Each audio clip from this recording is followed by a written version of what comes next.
So, welcome back to the Triple Crown Wargaming Outside Studio, where we're here today to do the competitive deep dive for Warhammer Armies High Elves. So, if you see a few of us shivering, it is a little bit fresh out here, I'm not going to lie to you. It's just a tad. So, what are the deep dives? Well, the deep dive videos that you're going to find on triplecrownwargaming.com are dedicated to the competitive analysis of every army book and supplement in Warhammer 8th edition. In this video, we're going to break down Warhammer Armies High Elves. So we'll take a look at the Army's special rules, their specific laws of magic, their unique magic items, and then we're also going to take some time analysing every special character and unit choice with our dedicated competitive rating system. If you're looking for the ultimate guide to building a competitive High Elf army, then you have come to the right place. So let's get started. First of all, I'll take a moment to explain how we're going to break this video down. We'll start by outlining how our competitive rating system for units actually works. Then we're going to take the opportunity to look at the army-wide special rules, followed by going through those special characters and unit ratings. Then we'll take a look at the army-specific items and equipment and their laws of magic.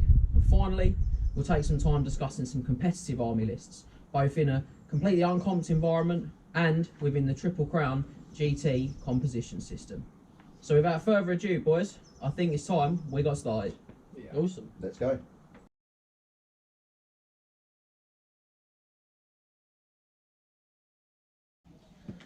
So we're going to start by taking a look at that rating system that we've put together. So this is a real brief explanation of how the system works. Firstly, we start with the army book, and we divide everyone in that army book into designated battlefield roles. So this creates a system that accurately represents how competitive a unit is at its job on the tabletop. Just because a unit doesn't kill, say, 50 models a game, doesn't mean it isn't competitive or really useful to you. In fact, sometimes some of the best units in my army don't kill anything.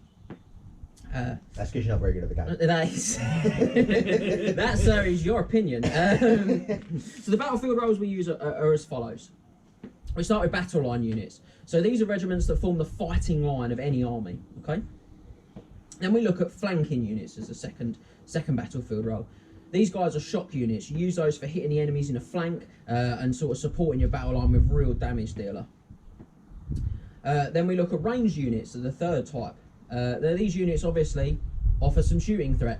And we've got chaff units come next. Now these are the guys that you use for hitting lone targets like War Machine or sacrificing for real battlefield advantage.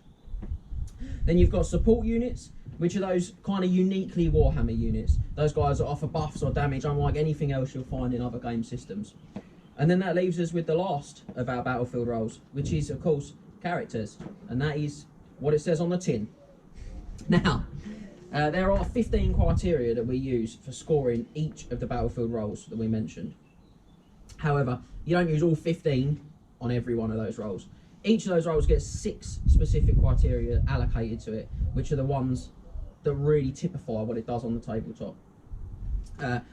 Now, I'm sure everyone's initial thought on that is, that sounds really convoluted. I don't want anyone to worry about that, because when you head over to triplecrownwargaming.com and you go into the mustering ground for Knights of the Realm, you'll be able to find the full breakdown of the rating system there, so you can understand it a bit better for yourself.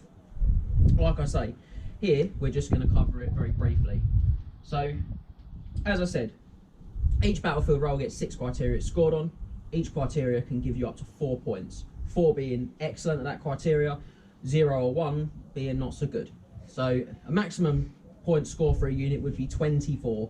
And I think we can all tell you how often that actually appears in a deep dive video at 24. But it does happen occasionally, honestly. So we'll take a brief look at what the criteria for those battlefield roles are. So we'll start with those battle line units mentioned at the beginning, chaps. Now, we look at these on strength of attacks, number of attacks, special rules, command options, survivability, and cost. And you can see cost comes up a lot, so don't be shocked. We'll move on. Flanking units, we're going to score those quite similarly, actually. We're going to score those on strength of attacks, number of attacks, special rules, but these guys get maneuverability, survivability, and cost. Okay? Then we'll look at range units. Now, they're scored quite differently to the others. They're looked at for threat range, strength of their shots, their accuracy, their versatility, their survivability, and once again, their cost. And that recurring will continue. Chaff units come next, which you look at with maneuverability, number of attacks, special rules, the slot they come from, this is a different one there, survivability, and again, their cost.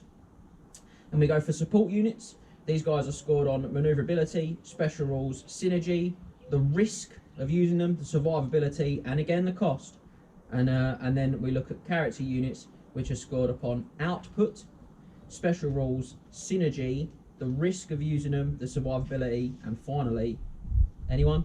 Cost? Their cost. That is where we are at. So let's now we've briefly covered that. Like I say, head over to the Night of the Realm mustering ground, and you can download and really dig into that if you're a real hardcore hobby competitive guy like the rest of us are. But I think for us now, we're going to take a look at the High Elf special rules.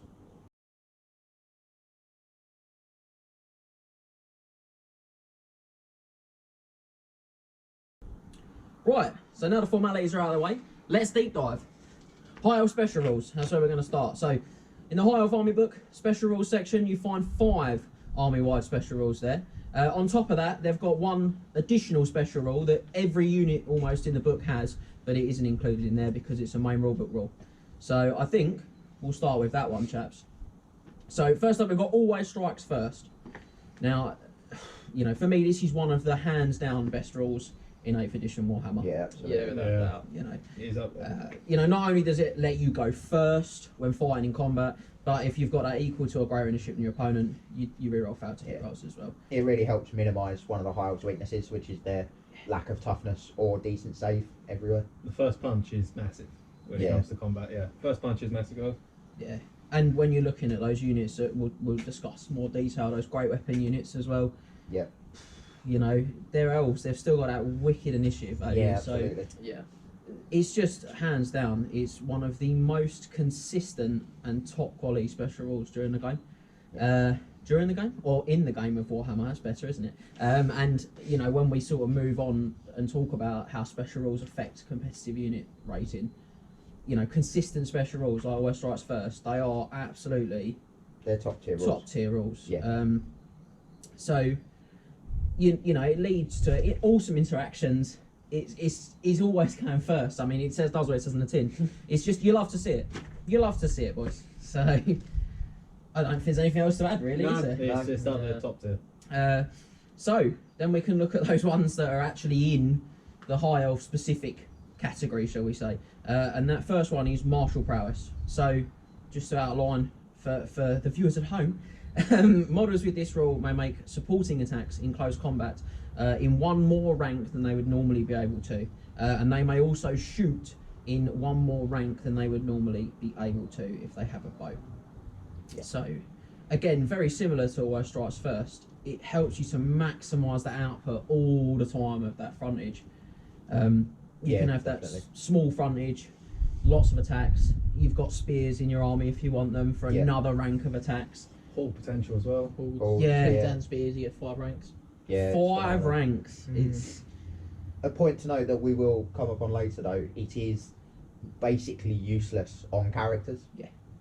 yeah, and I think you know, something or single model units like chariots as well. Yeah, I mean, something I've got here as well is the main drawback I find as a High Elf tournament player, and I know we've talked about this before when you've taken High Elves to tournaments, is it's quite a prescriptive rule. And that's not to say it's bad, but you know, I don't want to take 7-man units, you know, or little shock blocks like that, because I'm paying those points out to have all those extra ranks fighting, and when I'm not using lots of ranks, it's wasted points. It's wasted. You're paying for it at the end of the day. It's in their points cost. Yeah, I mean, it's not a lot in their points cost, but it's in their points cost nonetheless.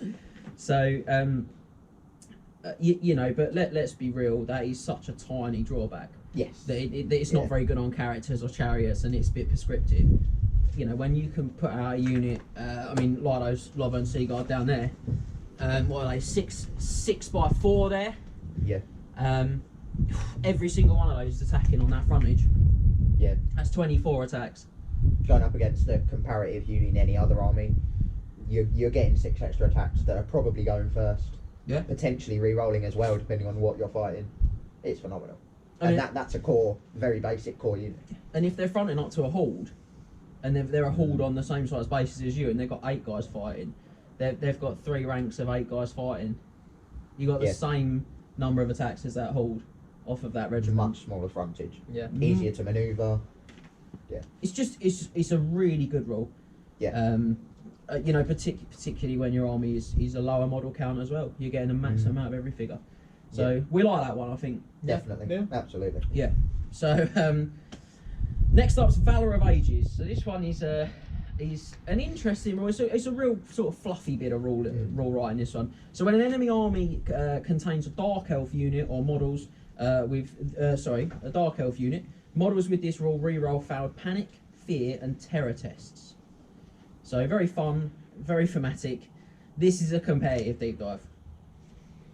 Yeah, I mean, you get all that. So- You get all that from a battle standard bearer with a nice big bubble. Yep. That 9 times out of 10 your entire army's going to be in, probably. Plus, it only comes up when you fight Dark Elves, which are a very good army, and you do see often. You see at them in tournament. competitive sense a lot. Yeah, absolutely. But you're getting it from a BSB for every. I can Every see, I army can you see the fight. use on outrider units like Reavers and like the flankers. It's free. It's It's It's free. just there. It's yeah. just there as you get it against Dark Elves. It's If not you a buy bad Dark rule to Elves, it's a have. There's no bonus. downside to Yeah. having it. It's just it's probably not going to come up very often. Yeah, I mean, for me, it's a poor special rule in that competitive sense. It Yeah. doesn't affect a lot of armies. I'm going to a GT. I play 5 games a tournament. Am I going to play Dark Elves? Well, you know, It's To be honest, possible, but probably. There's a lot of them about. if you're going, I'm probably getting bumped by them on game 1. But the point is, I think, you know, there are 14 Warhammer armies. Around that number, yeah. So, you know, it is what it is. Like you say, you don't really seem to pay There's- anything for it. Yeah, there's no downside to No. having it. It just probably won't do a lot. Okay. And that's if you even remember it. Yeah. And I think that probably sums up that rule right there in all of its glory. Next we've got Liliath's Blessing. Now I'm going to wax very lyrical here. This is a rule for wizards only, but it allows them to add an additional 1 to their casting values when making casting spells from Law of High Magic. This is just a great rule, full stop. I'm sorry, it's just amazing. High Magic, we're going to look at that obviously in detail a bit later on. On It's- law like magic. It's great Law of Magic. It's Yeah. up, yeah. it's boosted to You know, astronomical levels. You know, and then you look at the High Elf version specifically, and you look at the quality of that lore attribute. Yeah. You know, it speaks for itself. And you know, obviously, I've got some notes. The others haven't. They're but Burning blind. they're going blind, yeah. But adding 1 to those casting totals, it just helps to keep like the averages really consistent for spells as well. Yeah. You know, you get that little bit of variation on the dice, but you can kind of bank on your dice a lot more when you're adding just that extra 1 Yeah. Yeah. on the end. I mean, it's also I think there's a main rulebook item, isn't there, that you add 1 to your cast values, which is 40 points, I think. Well, the I think book, the book of Ashes plus 1 to both, I think yeah, it's past 70 spell, and that's points, yeah. 70. I thought Yeah. maybe I'm wrong. I that think there there's isn't one one that in just the has one. FAQ of all places that Maybe. should have been in the main rulebook. That was it's plus 1 to dispel. Okay. I think it's the staff of sorcery. I'm sure there's going to be someone in the comments Yeah. that tells me I'm wrong. And I think that's 45 points. Yeah. So you know, it's Yeah. pretty big. It's even if you look at the Book of Asher and half it because you're only Yeah. getting it on casting, that's 35 points you're saving on every single wizard Yep. in your high Yeah. on Law of High Yeah. Magic. Yeah, and Incredible. I think when you consider that the hardest spell to cast in that law from a cast value point of view is fiery. I can't say this Convocation. word. No, it's Conflagration. no, it's not. It's not. It's convocation. It's isn't it? convocation, Convocation. Yeah. It's convocation. Thanks, Max. I That's know- what I know that's what we're what paying the that- big bucks for. The man who's never used high elves. That's cast on a 19 in total. Which with +5, I can sit there and look at 4 dice cast on Yes. that, Yeah. and On averagely average, 4 dice expect to get that cast Yeah. off. That's incredible. Yeah. That's Very just good. incredible. So yeah, I mean, I don't think there's much more we can add. Is Not there? really. It's a No. great rule. Yeah. So now we've got Fireborn. That one comes up next. So this one gives you a 2+ ward save against wounds caused by attacks with the flaming attack special rule. Now I think it's very situational. You know, I don't know I mean, you guys are all tournament gamers. How often do you see flaming attacks? You on see, that? I reckon you see him. Almost every game. Yeah, Someone's got something that's flaming. on Because, one yeah, because of the potentially. plethora of competitive regening units. Yeah, trolls. Someone's trolls, like that. hell pits, Yeah. crit ghouls, Crit Taurus, Taurus, yeah. anything like Zogres. that. There's a lot of strong regening units. Yeah, and I think So I think you do see a lot of flaming. The abundance of the Dragonbane gem also plays into Yeah. that, into how much flaming you see. I mean, if you yeah. didn't see that much flaming, you wouldn't see the Dragonbane That's gem. a really fair point. Yeah. Even things like flaming Or the cannons, dragon flaming helm. dwarf cannons. Yeah. Yeah, exactly. My main issue with this rule is that it's The law of fire. It's not. Yeah. The rule itself is not in the book often. It's in Two two units? units maximum. It goes on to Dragon Armor, which we'll cover in the equipment Yeah. section. I can't. I think the Flame Spire Phoenix Spire also Phoenix has as it. well. Yeah, I think Okay. he has it. Yeah. Yeah, There's not a lot of it about. there's but not a lot of it. No. It's not a bad thing to have. Like you do see a lot of flaming. Yeah. It's pretty. You're probably not seeing every unit in the enemy's army having it, but there'll probably be one or two things that could either have it or can give a unit flaming. So Yeah. it's nice to have. Yeah. Okay. You heard it here first. It's nice to have. And then finally, the last special rule in that section of the book is the Arrows of Isha. So this is a It's not really a special rule. It's a special rule. It's in the very special strange rule because section. It's Yeah. strange that It's yeah. a unit. It's one unit. But Yeah. Two, the hero, character. the character Yeah, has it, yeah. yeah. Shooting attacks with this rule are magical and confer an additional -1 modifier to the armor save of Forces of Destruction. I mean, it's a phenomenal rule. Only one actual unit has it, Yeah. and a character. it does affect almost half of the armies in the game. Yeah. Or all of my army, seeing as I'm an army destructions person. Yeah. So- I also think that, like, in general, armies of destruction have more ethereal. Oh, So yeah. the fact that Yeah, I yeah, get absolutely. magical attacks Yes. is a nice bruisey bonus. It's not good against other high elves, basically. Well, it's not good against another high elf unit if it has a certain item, which I'm sure we'll get onto. We'll get into Doesn't later. matter anyway. Yeah. Oh yeah. So I think destruction armies also tend to have sort of reasonable armor saves. Warriors Chaos. Warriors specifically. Yeah, I think of them as the one that always sticks out in my head. Chaos Dwarves, whenever they turn up. Chaos dwarves, yeah, Yeah. they can Another be good one. relatively armored. So it's cool. It only sort of comes in against half the armies. Yeah, and it doesn't come up in the army a lot. It doesn't actually appear in the high elf No, army a lot. I don't think it's sort of something I'd write home about, but I do like Yeah. Sisters of Avalon that have this rule, and I just think they're alright, and I think it's an alright rule. Yeah, I think that's fair. So that's the competitive breakdown of those special rules there. It's all right. But I think the key ones, just to touch back on ourselves, always strikes first. Yeah. It's pretty much army wide. It's a phenomenal rule. Martial prowess, fantastic on any of your block type units. And Lilia's Blessing, your wizards are, pound for pound. One of some of the best casters out there. Yeah, Yeah. for those reasons. So I think that neatly segues us in to having a look at special characters and unit ratings.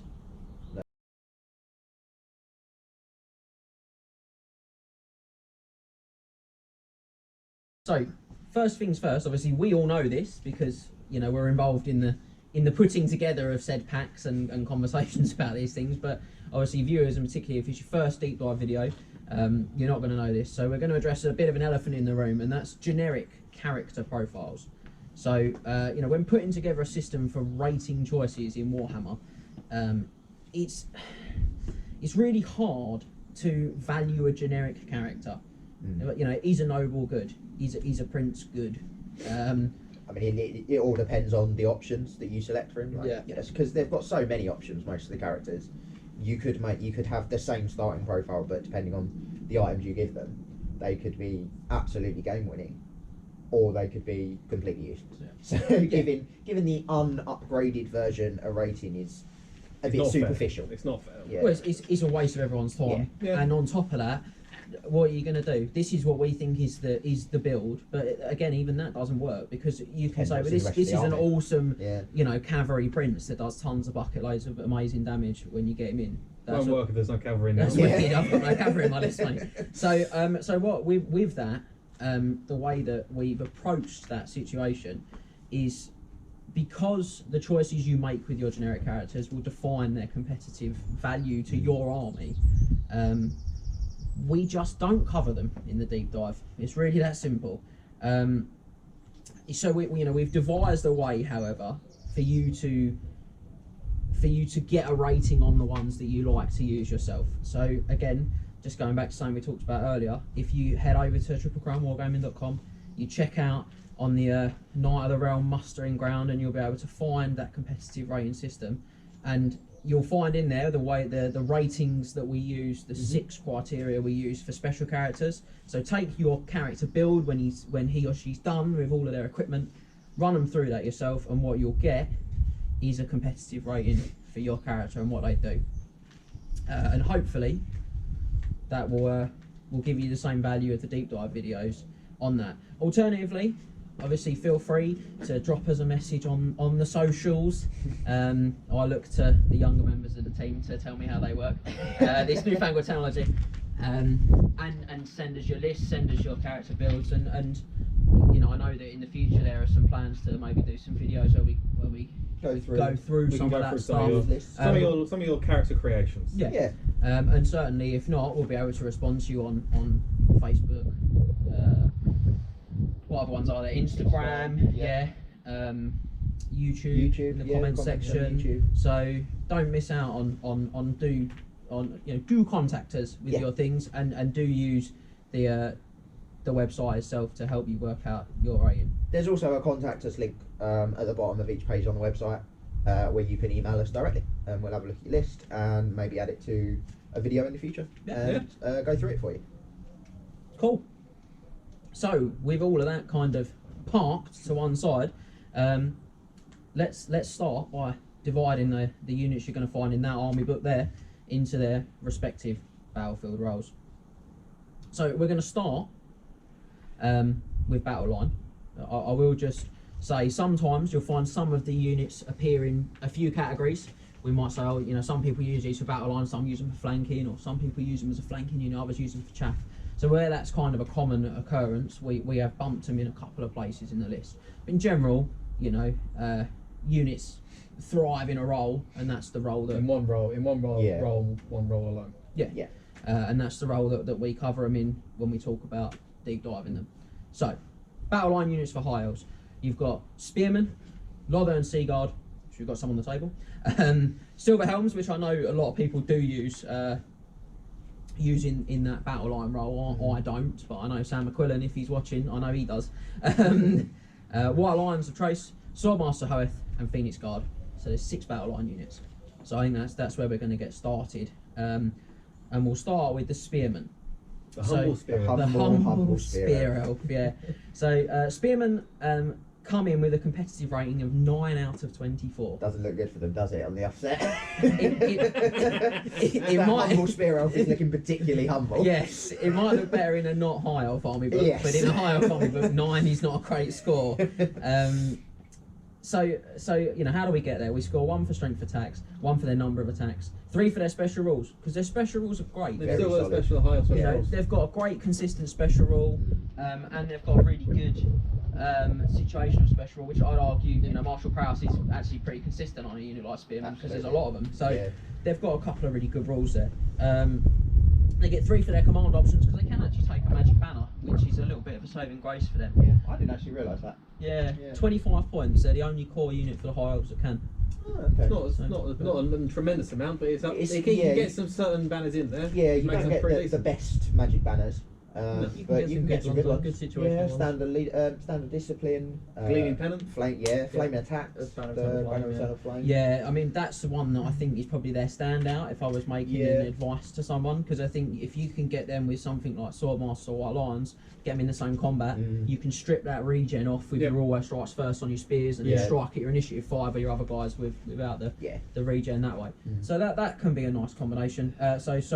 We'll get back to what we were saying. They get nothing for survivability, so I'm going to cover that very quickly, and they get 1 for cost, because they really are quite expensive for what they do. How many points are they? They're 9. 9 points for an average stat line. A very average Yeah. stat line. Weapon skill 4, strength 3, Rep skill toughness 3. 3? I think rep skill 4 3. 4. Okay. Okay. I don't think there is an elf that's less than 4. Four. Yeah, it's Okay. low for an elf, isn't it? Yeah. I mean, now I'll just point out at this junction that you're going to see a lot of high elf units scoring 3 on those special rules. Yes. Because martial prowess and OS Drive And Versus, OS we've Drive already Versus, yeah. waxed lyrical over, are very strong.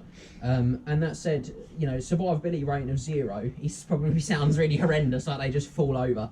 I mean, they sort Which of they do. Strength 3 and 5 up. But the thing to bear in mind is that survivability rating of 0 will happen quite often. Yes. What we say when we're talking about 0 for survivability, what we're talking about is this is the average. This is the most average survivability in Warhammer. That's what they have. So if you're better than the average, it's how much better than the average you are is what determines the quality of your rating. So 0 just means they're very averagely survivable. Yeah, and you can find all of this, like James was saying, on triplecrownwargaming.com. But generally, survivability rating of 0 will be if you're toughness 3, if you don't have an armor saving 4+ or better, don't have a ward or regen or anything like that. That's generally what survivability of 0 equates to. Your main red shirt of an army. For all you Trekkies out there. Other science fiction franchises are available. Just stress that point. So in the case of Spearmen, like we say, 9 out of 24. Really, if I'm honest, their magic banner is something that pumps them up Really, a little yeah. bit. Access to that magic banner really Definitely helps them. special rules. Yes. Yeah. So let's move on to Seaguard, which I've got a few of on the table there. Now they also come in with a competitive rating of 9 out of 24. Interesting. Yeah, so again, not dissimilar to the Spear Elves. They get 1 for the strength of attacks. They get 2 for the number of attacks though, because they've got a bow.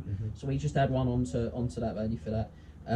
3 for their special rules, 2 for their command options because they don't get the magic flag, and I think that's probably what draws them back. Again, 0 for the survivability, 1 for the cost. Ultimately, their problem is that Spearmen are probably a bit expensive. These guys are 3 points more than a Spearman, and all they get for that is a bow. The bow. Yeah. Now that feels like a and lot the of lack points. Of a magic flag. Yeah. So If they could have the magic flag, they'd definitely be better. Yes. But the issue Yeah. is that there will be a lot of times when that 3 points for that bow. Yeah, It's not a choice. No, it's just not way a too choice, much. is it? It's no, the just way too spears. much. Weirdly, the shield's the choice, and I Yeah. think the shield's probably not the choice. Yeah. If I'm If honest. anything, it should be. If anything, it should be the bow's choice. But then I But then I suppose suppose they're just a spearman. They're aren't just they, a then? spearmen at that point. Yeah. Yeah. So And to make use of the bows, you need to have a lot of Lothland Seagull, and that will bump the cost of the unit up there are tremendously. a lot of points. That's Yeah. the I problem. mean, I'll be honest, It's a though, model. Yeah. It's I still take them over is spearmen. it 11 points or 12? You said 3 points above a Yeah, high I elf, think which that's is 12. Yeah, 12 12 shield, shield. 12 points a model, which is Yeah. A lot. a hell of a lot. Yeah. But if you're gonna, at the end of the day, you need core in an army. Yeah. And I the only other core really you're gonna have some Illyrian Reavers, but your blocks are gonna be archers, spear elves, or Lothland Seaguard. You might as well pick the unit that can do the role of both of the other blocks In a one.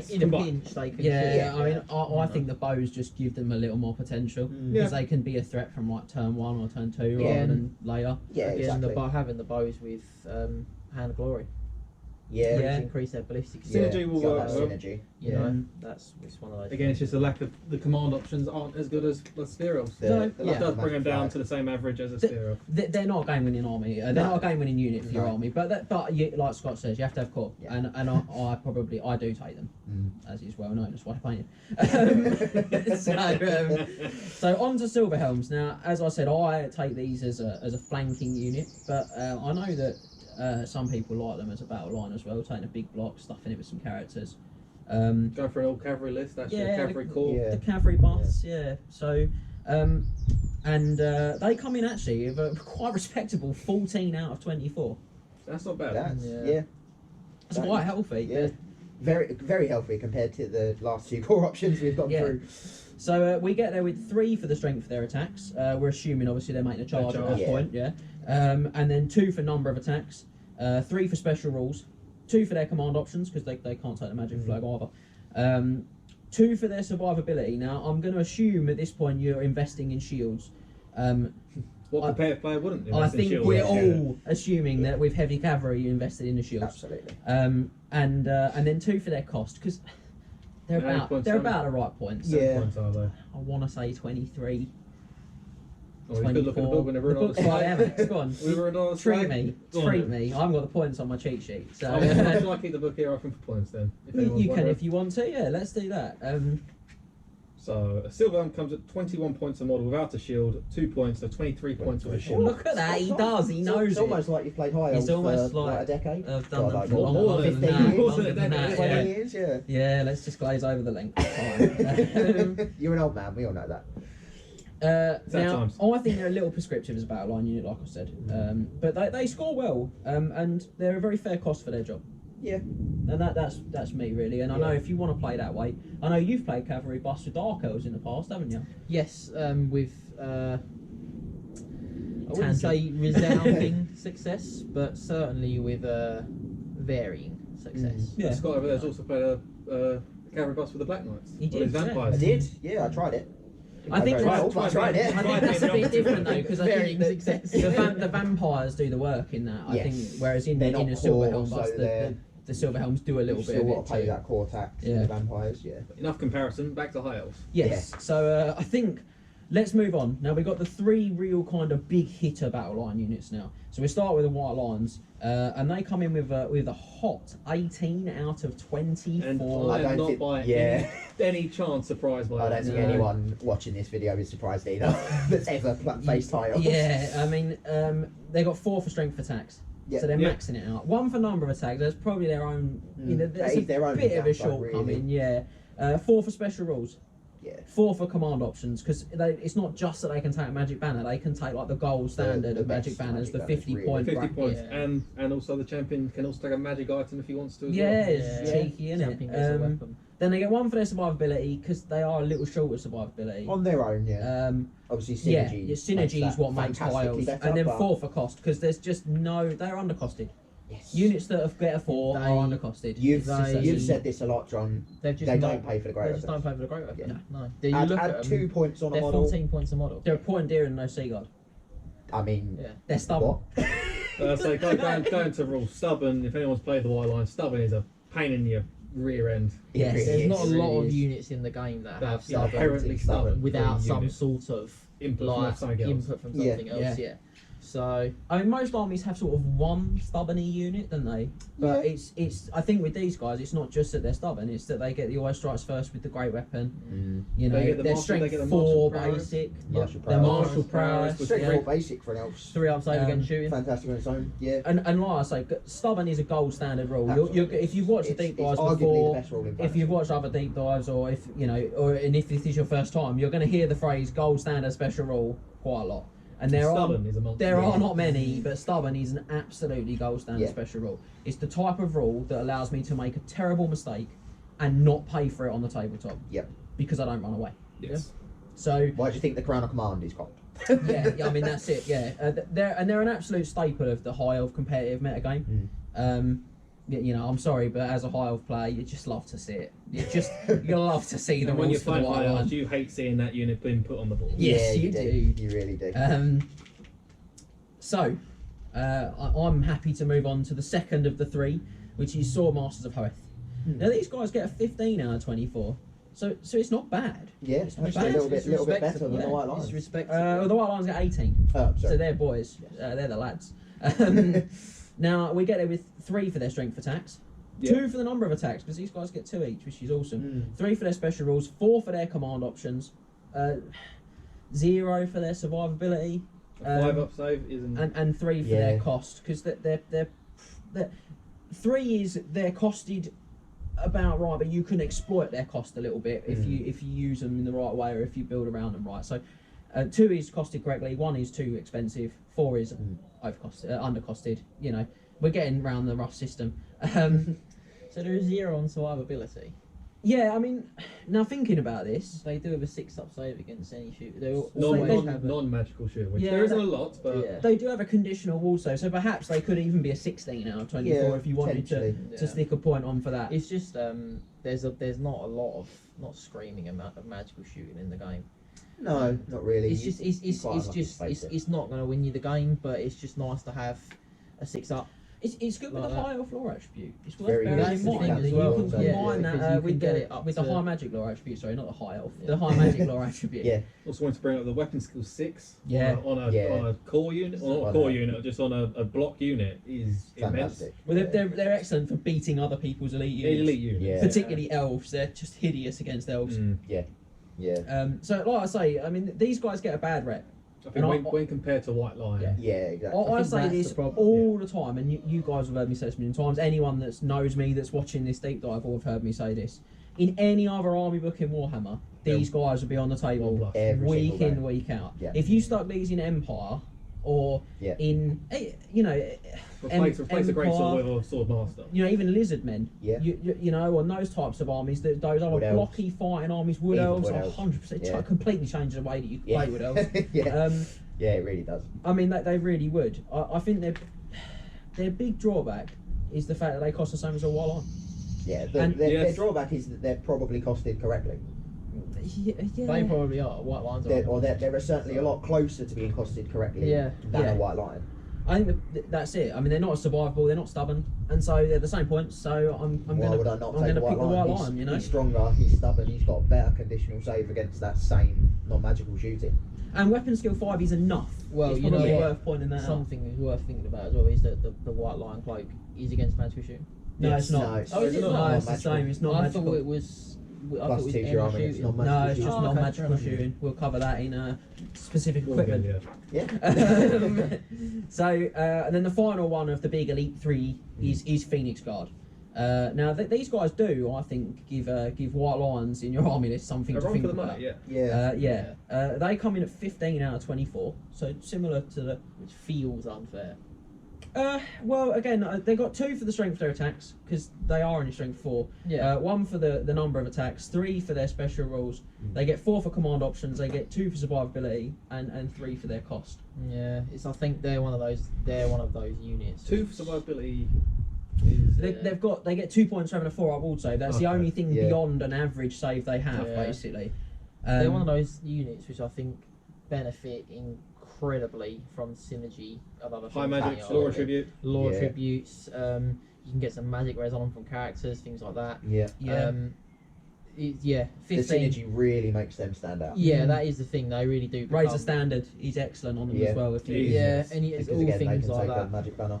Mm. Magic banner. Yeah. Cast one spell, they've got a 3-up ward save. So Yep. Like, I they're mean, very strong with the synergy though. So it's very yeah. difficult to point That in is the synergy thing, though, yeah, of isn't it? course. When you're Yeah. looking at how competitive something is. But I mean, fear is their sort of additional special rule, Mm. which is not great special rule. It's alright. They're leadership 9, so avoiding fear themselves is not Yeah. Super amazing probably for don't them. need it. Leadership 9 is strong. though. Yeah, that's what I Oh, mean. yeah. They for don't, a standard unit. Mm. Like, yeah. they've got to be Um, one of the highest leadership units in the game. They're the defensive player's choice, aren't they? Yeah. That's Yeah. that's They what are. they are. They're your brick to your White Lion's hammer. Or Yeah. anvil, sorry. Yeah. Yeah, Sorry, yeah. without a doubt. They're really nice if you like to play that overlapping list. They're excellent when you combine the right flanking units with them, which we'll talk about flanking units shortly. And they're the only unit that can really grind for high elves. So I Yep. think that gives Yeah. them a real unique place on the tabletop. Yeah. In my opinion, they're one of the most survivable units in the game. I With think the synergy, definitely. I think they're the right price point. I think with Yeah. the right synergy, they are a good choice. Yep. Yeah. So Very Right. solid unit. well, we've covered the battle line units, chaps. Yeah. And hopefully in some real detail that gives you guys at home something to think about. So let's smash through the side of the enemies of Ulfwan now and have a look at some flanking units for high elves. So we're going to go back and just touch on the Silver Helms again, as I say, because they're an obvious choice for 2 roles. We've got Lion Chariots, we've got Dragon Princes of Kelador, got some down there, cheeky. Lovan Sky Cutters, got one of them as well. Tyrannok Chariots, and I think the infamous Frostheart Phoenix. That big turkey. Yeah, he's Yeah, big blue turkey. the parakeet. He's well, he's there, mate. He's right there. He's waiting for you, Yes, mate. and Loves the it. flashbacks are flashing through my head at the moment. Caca. That's one for the viewers. So we'll go back to Silver Helms and just touch on them. So actually, when you put them through the flanking unit system, they come out with exactly the same score as they did in the battle line unit system. Which So was- they score a 14 now, Oh, 24 14, yeah. again. Now it's very similar. Strength attacks is the same, number of attacks the same, special rules is the same. They get 2 for manoeuvrability. Yep. Because they're sort of reasonably manoeuvrable, but they are heavy cavalry. They don't have the sort of those really They're cool not fast, manoeuvrability rules Yeah. like Vanguard and stuff like that. Fly. Yeah. And then again, they maintain 2 for survivability and 2 for cost. So you might ask if this was a completely pointless exercise. I think real talk, it shows that these guys are They're good quite in both. versatile. Yeah, They're good in yeah. both roles. Yeah. They're all right. Their biggest downside in the flanking role is their inability to reform without using movement to reform because they're not Yeah. fast cav. Yeah. But And I think their inability to break steadfast reliably. yes, All cavalry suffer And with an that. inherent- don't they? inherent So- issue I with think cavalry. if they had an option to ignore taking the Bardin to keep To them make so them fast fast cav, cav. I think Yeah. they Sort would of be, basically Illyrian Reavers I with think- I lances. think they'd be Yeah, that incredible. is your Illyrian Reaver though, isn't it? That's what Yeah. he does Yeah. for your Yeah, army. yeah. But Um, you lose the survivability of the Illyrian Reaver. You lose what 3 points to save?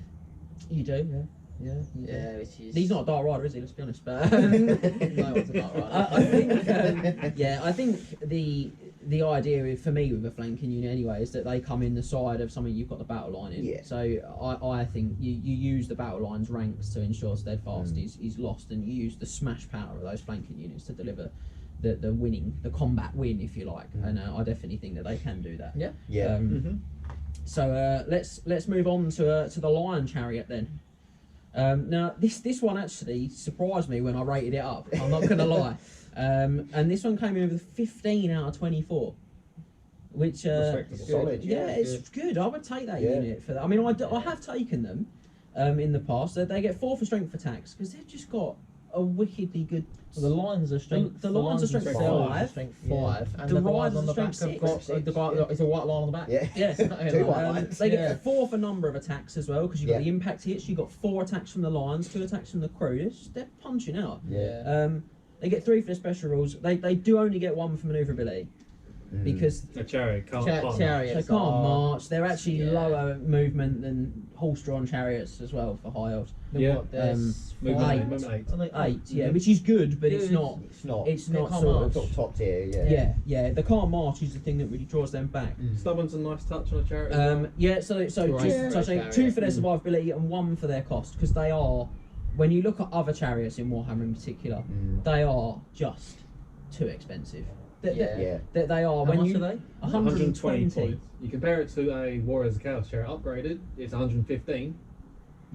Compared to a Cold One Chariot. Cold 100 One points. chariot, Yeah, so Yeah. I think that's it. But I mean, look, I think they do pack a great competitive score. Yeah. And if they were about 100 points, I think they'd be auto include for most armies actually.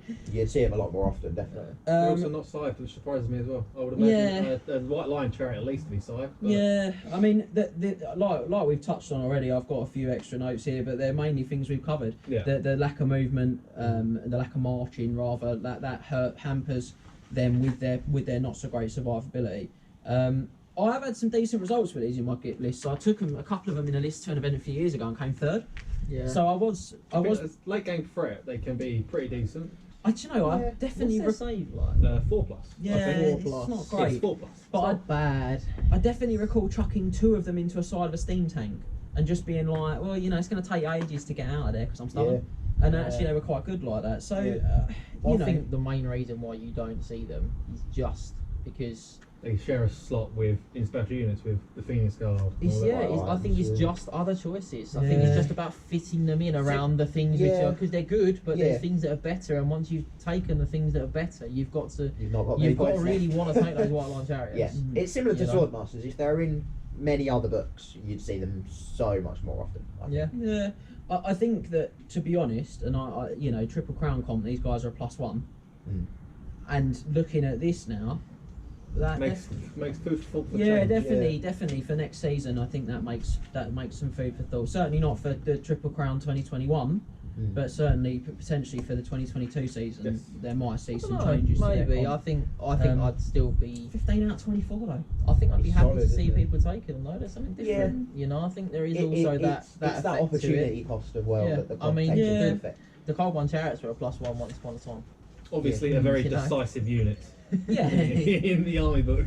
So Dragon Princes, which I've got down there, hugging up with my boy Tyrion there. Quite nicely painted Dragon Prince. Thank you very much, mate. I was looking for that today. I needed that. I needed that That validation. That warmth on your chest, I the did. freezing cold. I did. The outdoor studio, fresh as we discussed. It needs insulating. So these guys come in with a 16 out of 24 rating. So Same as a white these are line. punchy, mate. They are. They're Yeah. not quite a white line, but they're Wow, better than they're a sort 18. of Oh, they're Phoenix 18, guard. sorry. Yeah. So we get there with 3 with the strength attacks, again, mainly Cumulative charge charge, assumptions. 3 for number of attacks, because these guys get 2 attacks each. Then they get a horse kick in the head as well.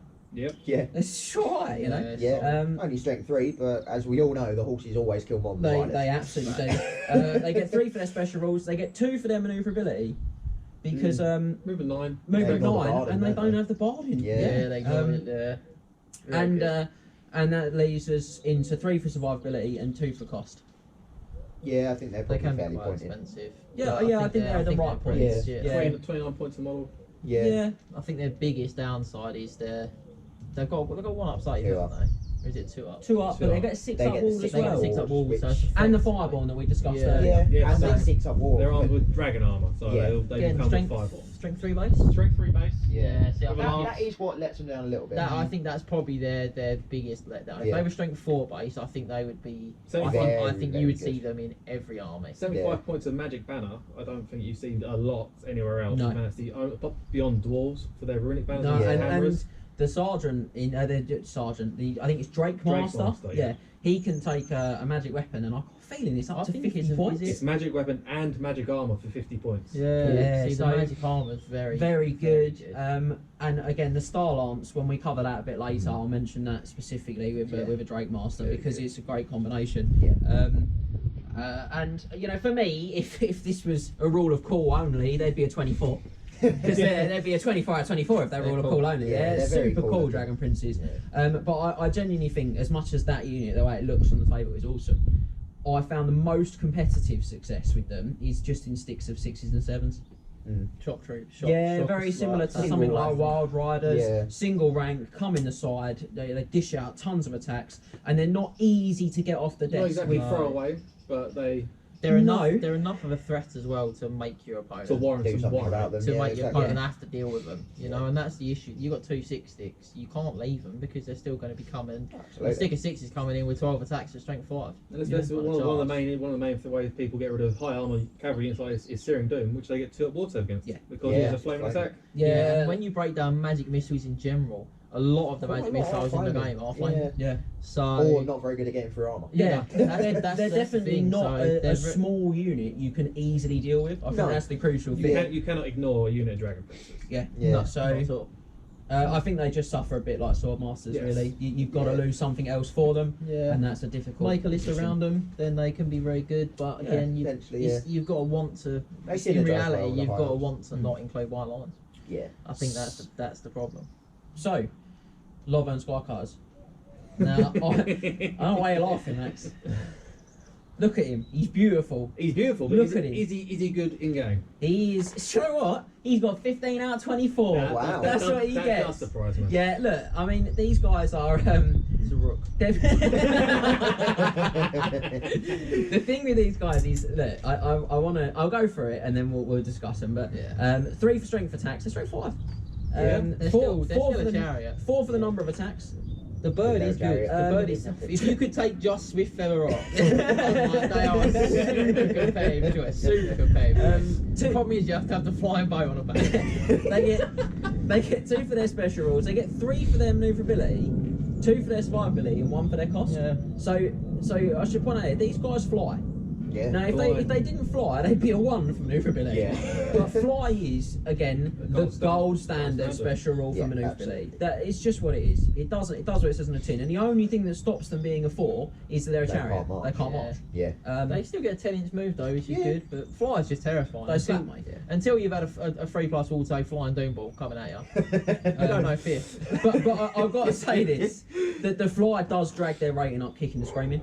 Without it, these guys would be a pretty Yeah, they're subpar like, unit. without the Yeah, fly, they're they're like 13, 12, they're like 13, yeah, Yeah. around that mark. And whilst they're good, They are again in the special slot. yeah, and to be honest with you, whilst they're good, they are, unfortunately, you are making big concessions on, particularly on survivability. They're for them. what, 130?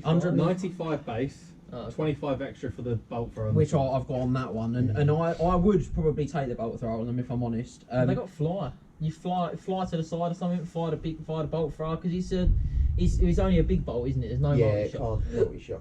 But big bolt's not terrible against ranked up unit. Again, he's he's good against dragon princes. Well, see, Fly to the side, big old barbecue. so shot. the success that I've had with these, and that I've seen people have, is they pop them behind their units, particularly shooting units, things like sisters or having them behind Sea Guard or archers, and then when you're coming in, they charge over the top. Yeah. So they're still strength they 5 do all impact. their impact hits. Still and strength 5 impact. they hits. just let them die at that point. But look, let's be absolutely clear. I don't want to oversell them. I think they're really cool because I like the model. Raw cool, the models are raw lovely. cool. Yeah, Well, but that's so you know, far. no strength 6, not very survivable. Not The really. Lion Chariot's still a better chariot. What's their toughness? Toughness 4. 4, 5 See, up I armor think save. that's- 4 up arm save. That- Oh, 4 up. It's a 4 Sorry, arm 4 up. save. Yeah, the problem is that It's a the lot toughness of 4. it's the toughness 4. A lot of conventional weapons can just wound them. Handgun's terrifying, mate. Yeah, Crossbows, crossbows. Yeah. 5s, and then minus one from the side. 4, strength 4 crossbow. Crossbow, You're strength four. repeated crossbows. I'm thinking of regular crossbows, man's crossbows. A man's crossbow. Empire crossbows.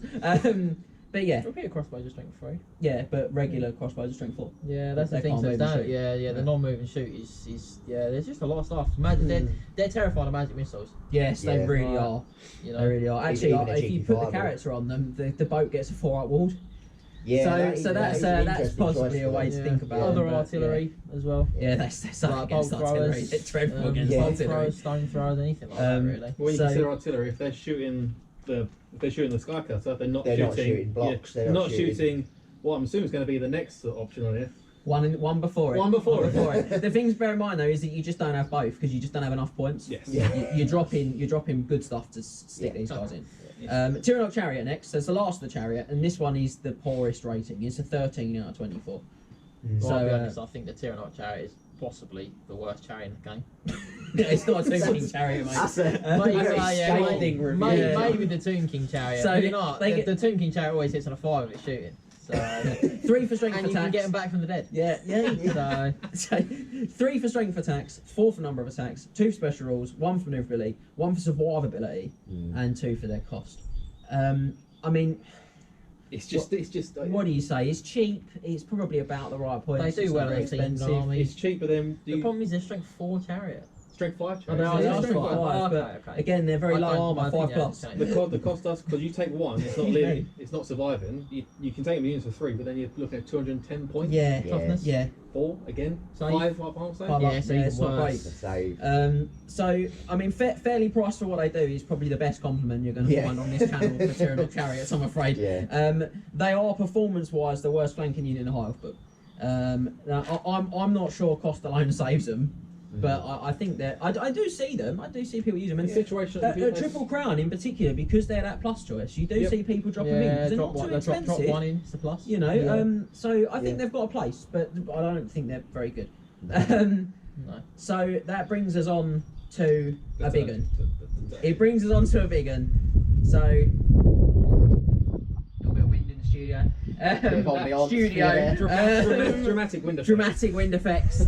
So finally, if you have not heard somebody moaning about a Frost Art Phoenix, I don't think you've played Warhammer 8th edition. I just don't. I'm sorry. And if you I have, mean, they're very I've already nice. heard it today. I'm not even playing a game at this point. So, you know, here is the Frosty, the Frostheart Phoenix, the big blue boy, the parakeet, whatever you want to call him. He gets a solid There are many names I want to call this. 24 out of 24. Yeah, I'm not I surprised. feel like we He need a is- fanfare there. Yeah, he's the optimised. Oh, you land a flight on Ryanair. But, so 24 out of 24. Now, honestly, if you've watched some other deep dives, if you're going to watch deep dives in the future, this doesn't happen very Not often. really, no. Very rare. It's just I think really it's difficult to possibly score a the only max point. 24 in the book as well. It's the only 24 in this In the book. high Yeah. Oh yeah. Because it's so. So let's get real It's for a a minute. special. It's a special level of broken to get to. So let's be real, right? It's a powerhouse. Mm. It's a powerhouse unit, all right. they can be used to hold up entire units on their own. These guys. Easily. They add massive punch to any combat. Yeah. Let's boil it down. Let's just boil down what makes them so strong. Weapon skill 6, strength 6, toughness 6. Amazing. It's the weapon 5 skill on a wounds. monster. The weapon skill 6 on a monster. You try and sword fight a Incredible. parakeet. You try and sword fight a 40-foot tall parakeet, mate. I mean, you fight a 10-foot necrosphinx. They're practical 4, mate. Yeah. Yeah. Yeah, But they're a bit slow, aren't they? my problem, I think the problem with him is that he just doesn't really have any weaknesses. He doesn't He's have got a that will stat. save, Yeah. he's got high toughness, Well, he's got a lot of wounds. Yeah. Ridiculously, he's initiative 3. Like, Yeah. which Which is is actually good high, for monster, which is isn't good it? for Yeah. a monster. Yeah. On top of him already being what he does. So, Like, And and then that's yeah, my that's problem. not talking about a special rule he's got. Yeah, which is well, initiative yeah. 3. And that's outside of combat. that's what Yeah. I've got here. You know, Yeah, I mean, so that's not even in combat. if you factor in the fact that every enemy unit in base contact with this guy gets always strikes last and loses 1 off their strength value, And that's not that- models, that's units in base. Yeah. yeah, and now, that granted, we means comp that to cap at 1 strength, well, it doesn't Right. stack. Yeah, but there's nothing. you can't like, put like 2 in and build it up. well, yeah. rules is written. You can. Well, it's a bit grey. You know, rules we, is written. that's the thing. It's great. It's We a grey clarify area. it, We yeah. clarify it to 1, but there's places. Because we think that that's what games have intended but Yeah, for there's it to be. places where it's, you know, people. There will are do arguments this. out there. Yeah. certainly. I mean, it just they make their cells harder to wound. They make all the high elves in the remaining Yeah. combat harder to wound. 5 up is really good. Yeah, they've got 5 Yeah. up armor. It's Got to give you wall AS, save, yeah, and ASL and -1 strength. It's, and Yeah. there's a couple of things here as well that I just want to smash so Yeah. that we don't miss them, so that you guys really understand what makes this a really makes 24. these sing. Yeah, is fundamentally right. We haven't even touched on the spell synergy. No. And on the synergy of things like Always Strikes First. I go in, I give ASL to a unit, my high elves now reroll fail to hits, they're in the same combat. Yeah. You guys don't, and you go after us. If you haven't got Always Strikes First, you go last, baby. You go after the big blue token. So suddenly he's initiative 3, that we were saying is He's pretty not. good for a monster, It's not, he's even better, it's Yeah. even stronger. yeah. And then, you know, you've then got to look at the spell synergy that this guy can get tied up with. You can be getting wounds back, you can be lowering your opponent's stat lines, because high elf wizards are really good at what they do. He can be moved. Um, he can move 40 inches. at a He turn. can move 40 inches in a turn, yeah. I mean, that would put them in any list, without the fact they've got amazing raw damage, Yeah. 4 strength 6 attacks, thunder stomps, because they're a monster, and a wall save, which I really want to touch on, because they've got the attune to magic rule, which I'm sure budding high elf players have seen, and experienced players all over the Warhammer tabletop have seen. Now this Right. rule, when you roll your winds of magic in your turn, you take the highest dice rolled and compare that to a chart which buffs Yeah. or debuffs the Phoenix. Now the number 1 on that chart, if you roll a 1 on your highest dice of the 2, a double 1. yeah, So- double 1, yeah, he's -1 to your wall save, but a 6 is +1 to your wall save, so he goes from a 5 up wall save to a 4+ wall save. Now, what I want to point out is that statistically speaking, when you roll 2 dice, the chances of you rolling a 6 are 1 in 3 approximately. On your highest. Yeah. Right? And because you always pick the best result, that means a third of the time this guy's going to have a 4 up wall save. Yeah. Whereas the chance of you rolling double 1 to knock his wall save down is 1 in 36. Yeah. So he's going to do that once a tournament if you've had a bad weekend. Yeah. You know, Yeah. Some of the other options on there, +1 attack, +1 Yeah, strength. literally none of the other The options plus are 1 bad attack either. is great. like 4 attacks on him already. He wasn't enough. Yeah. Like, there you go, the 5th one. +1 strength against Nice. other Strength monsters. 7 Yeah. on a Yeah, monster. all of a sudden that's -4 So- to your armor save, like something that he's bad against, which is cavalry, because he can't thunderstomp being a monster. Tears them Yeah, apart. He's so like that all of a one, sudden yeah. strength 7. It's just like Yeah. you're not going to be holding me there. So I think You know? in real terms, we've It's established. a well-deserved 24 out of he 24. He is a great choice. Yeah. He is, and he's just not his points either. No, I God, want no. I want to point out that he's 10 points more than Khemri and War Sphinx with Fiery Roar. Which Yeah. you know, I like the Khemri and War Sphinx. I think he's Well, good. he's good. He ain't a Froster. No. He's 40 points more than a giant, and he's got better toughness, better strength, better weapon He skill, can wall fly. save, he can fly. I mean, the list goes on. He gets So- used. That's it. Sad times for all the giant players out Yeah. there. They actually use giants. I know if Liam Howie's watching, I know he'll be really upset by the statement he gets used, because Liam loves the giant. So yeah. So to move to the end of the flanking unit section for High Elves, the Frostheart Phoenix, expect to see him. So That was a frantic finish, I think, chaps. So worked my blood up. It did. Going through that last one. We're going to move on to a bit of shooting with the ranged units for the High Elf book.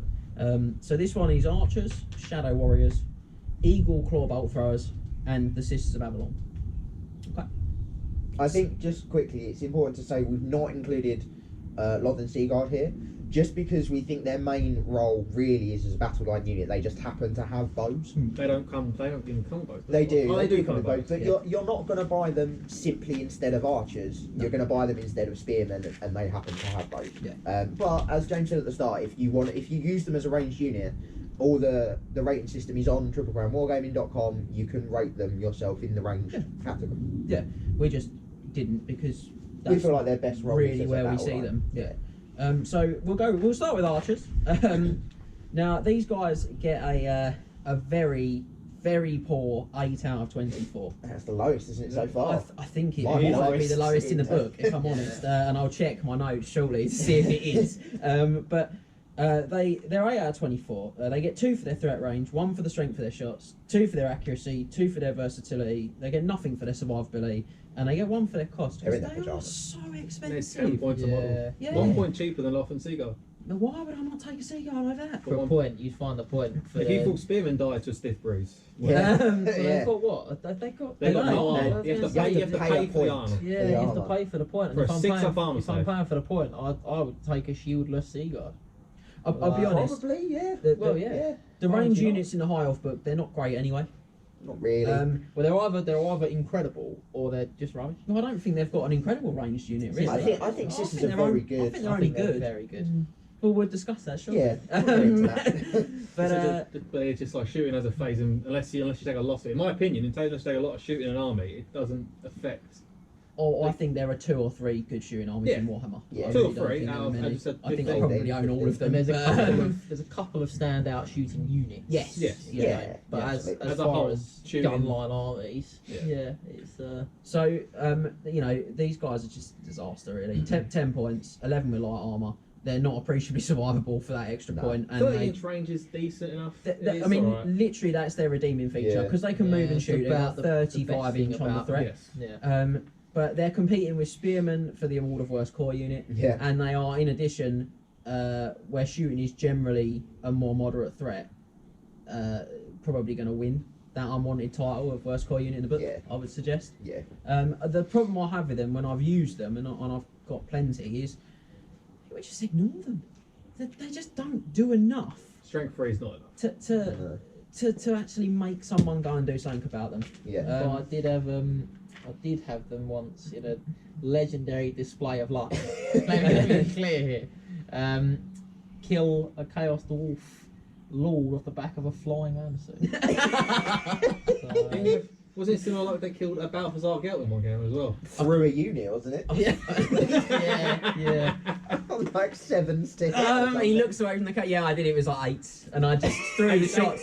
I just threw the shots because I could, and got 3 hits and 3 wounds, and he just fluffed all of his lines. And I killed Doesn't go Balthazar have a 3 up Three- roll against three- shooting. three- He has an armor save against me as well, mate. It 6 up, was 3 it up, was yeah. beautiful, and it was one of those where I was like, you love to see it, but I couldn't say it because I genuinely felt like he was possibly not having a good day because It of was that. a sad day to be the supreme It patriarch. really was. It Yes. really was. So let's get on topic. Next unit.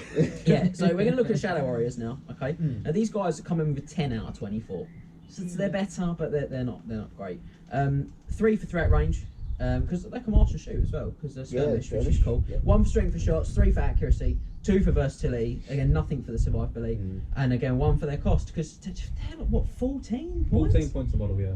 It's a lot. You're paying for it. For essentially no It's a save. point. It's a point more than a white line. No, they may look mad, isn't they it? may look reasonably costed compared to their core unit cousins. I should say Yeah. that.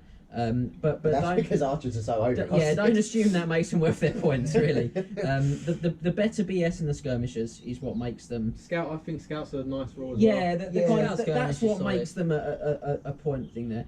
The low number of strength shots, the lack of special rules on the shots. There's no piercing, there's no multi-shot, nothing like that. Don't expect to do them a lot in. You know, yeah. Don't I mean, expect to I'll do be it. honest. I've included them here because I have seen people run blocks of them in the past and shoot with them because the -1 to hit Yeah. back and stuff. But I do think they're best employed as chaff, and we Yeah. will look at them there as well. Yeah. So bolt throwers then. Now these guys get 19 out of 24.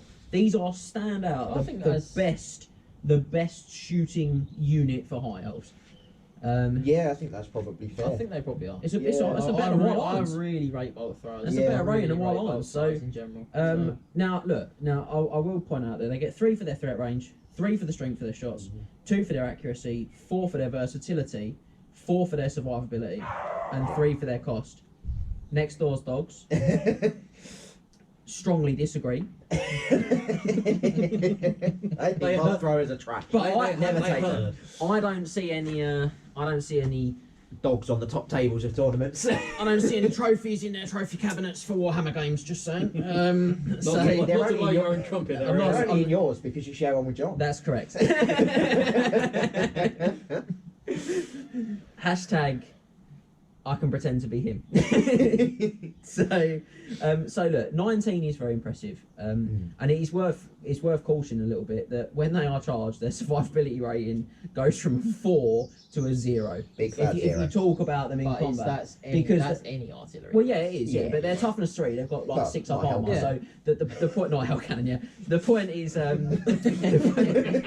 point is, it's just worth bearing that in mind. So I think the 19's a slightly artificial rating in some ways. I think Potentially. but that doesn't I'm not make them sure. not good. For most of the game, they are going to have a survivability of 4. Of- I Yeah. think it's nice that you can take up to 4. Yes. You can take yeah. up to 4. They're a Yeah. rare choice, but you can take up to 4 of them. I Yeah. think that is possibly their biggest downside is that they're a rare choice. But then maybe it's because I'm comparing them to Dark Elf, Yeah. the Reaper Yeah. Ultra. And I think all high elf players feel that.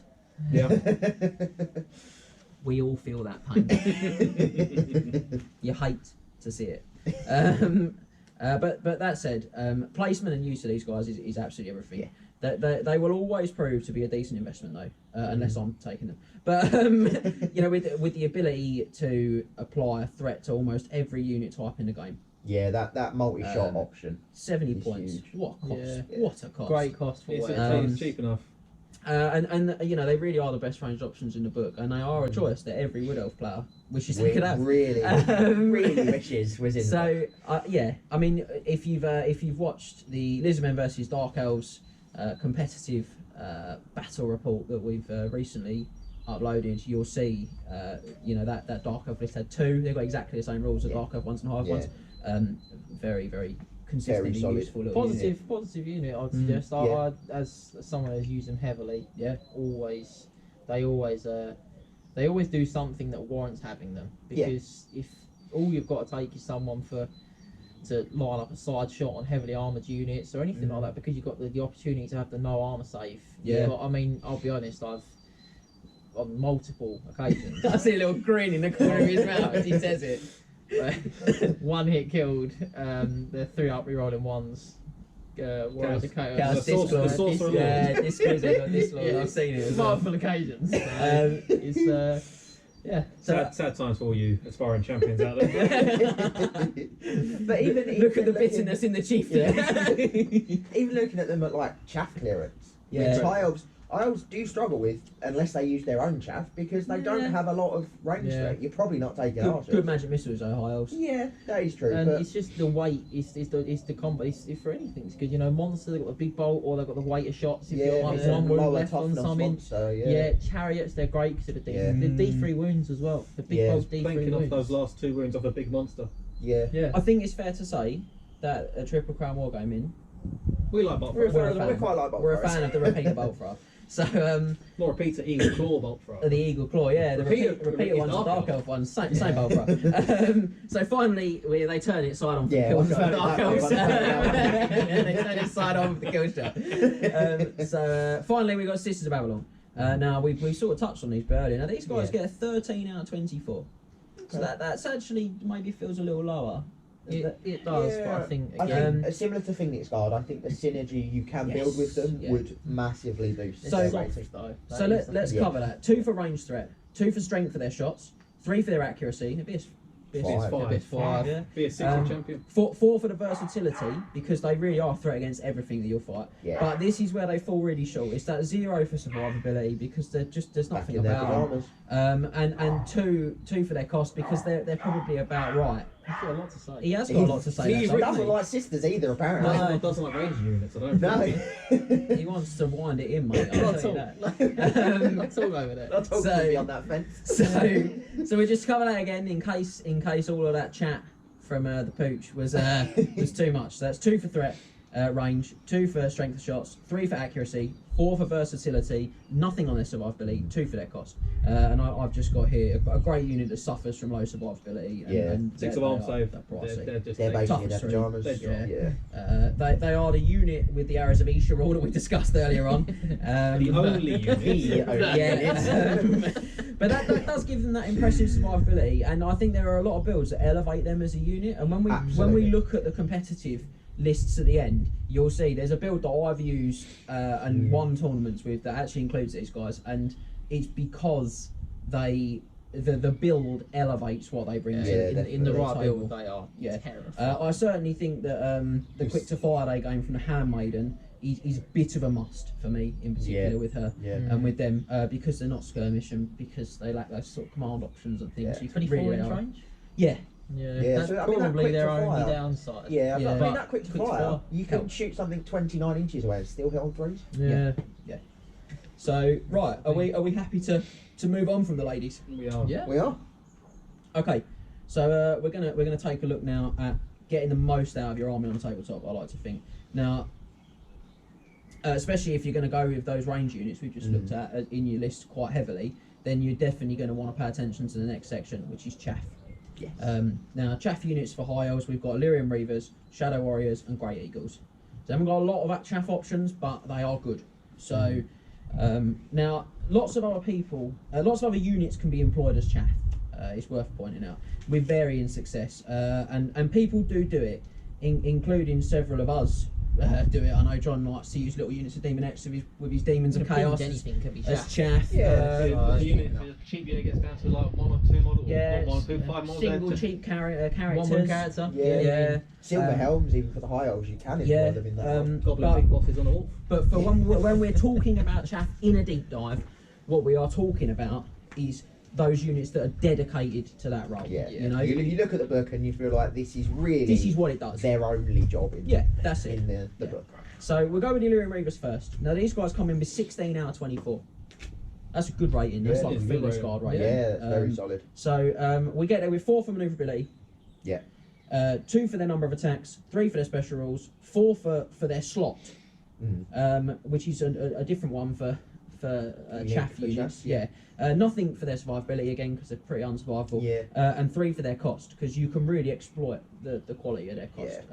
Now these guys, in my opinion, are the gold standard chaff unit for high elves. Yes. They're arguably one of the best chaff units in the game.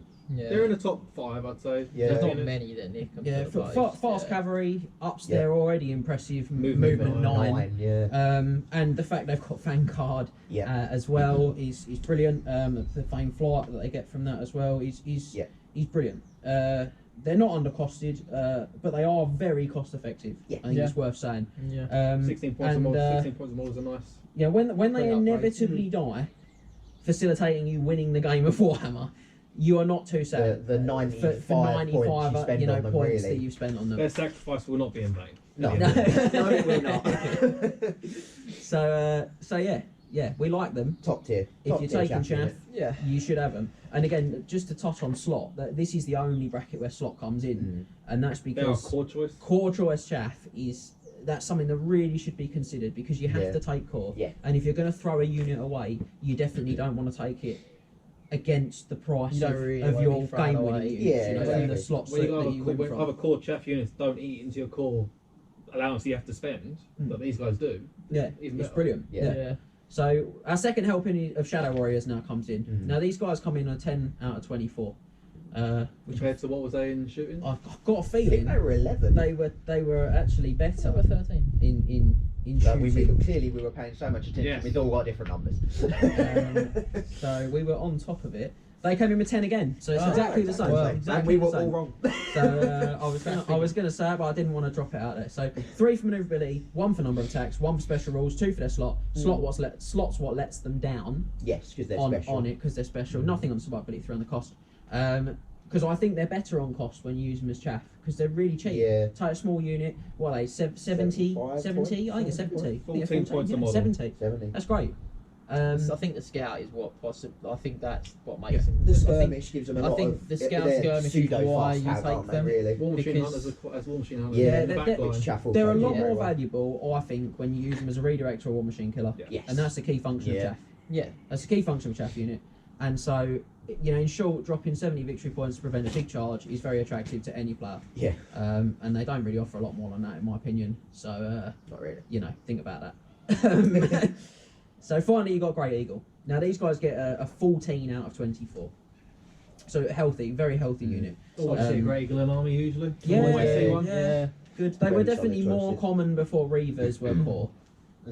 But they get 4 for manoeuvrability because they fly. Yeah. 3 for number of attacks, 1 for special rules, 1 for slot, 1 for survivability, 4 for cost. Yeah, that coming out of the rare slot really hurts them. Yeah, it does. Now look, I think you can pump these guys up. You can pump their competitive rating up another 1 to 15 if you take Swift Sense on them. Yep, War Strikes That first, gives them doesn't more strikes first. Now Yeah. I wouldn't, because I'm throwing It's a them lot away. of points. Yeah. 15? Yeah. 10 10. points. Oh, yeah, I don't think I'd spend it. I just Yeah, don't- it's not a lot of points. I just don't think it's worth it on a unit that Yeah. you're just going to let die. Do If you you ever had 10 see- points at the end of your list and you upgraded got everything literally else, 'cause the thing nothing. is 10 points is a banner or a champion or Yeah. a musician. Yeah. Do you ever But- see a Great Eagle at the end of a game? Not usually. No. No. Usually Yeah. a puff of feathers in the air. Um, Or a splat of feathers on Yeah. the floor. Or that one, yes. now look, that's not to say they're fast, they're cheap.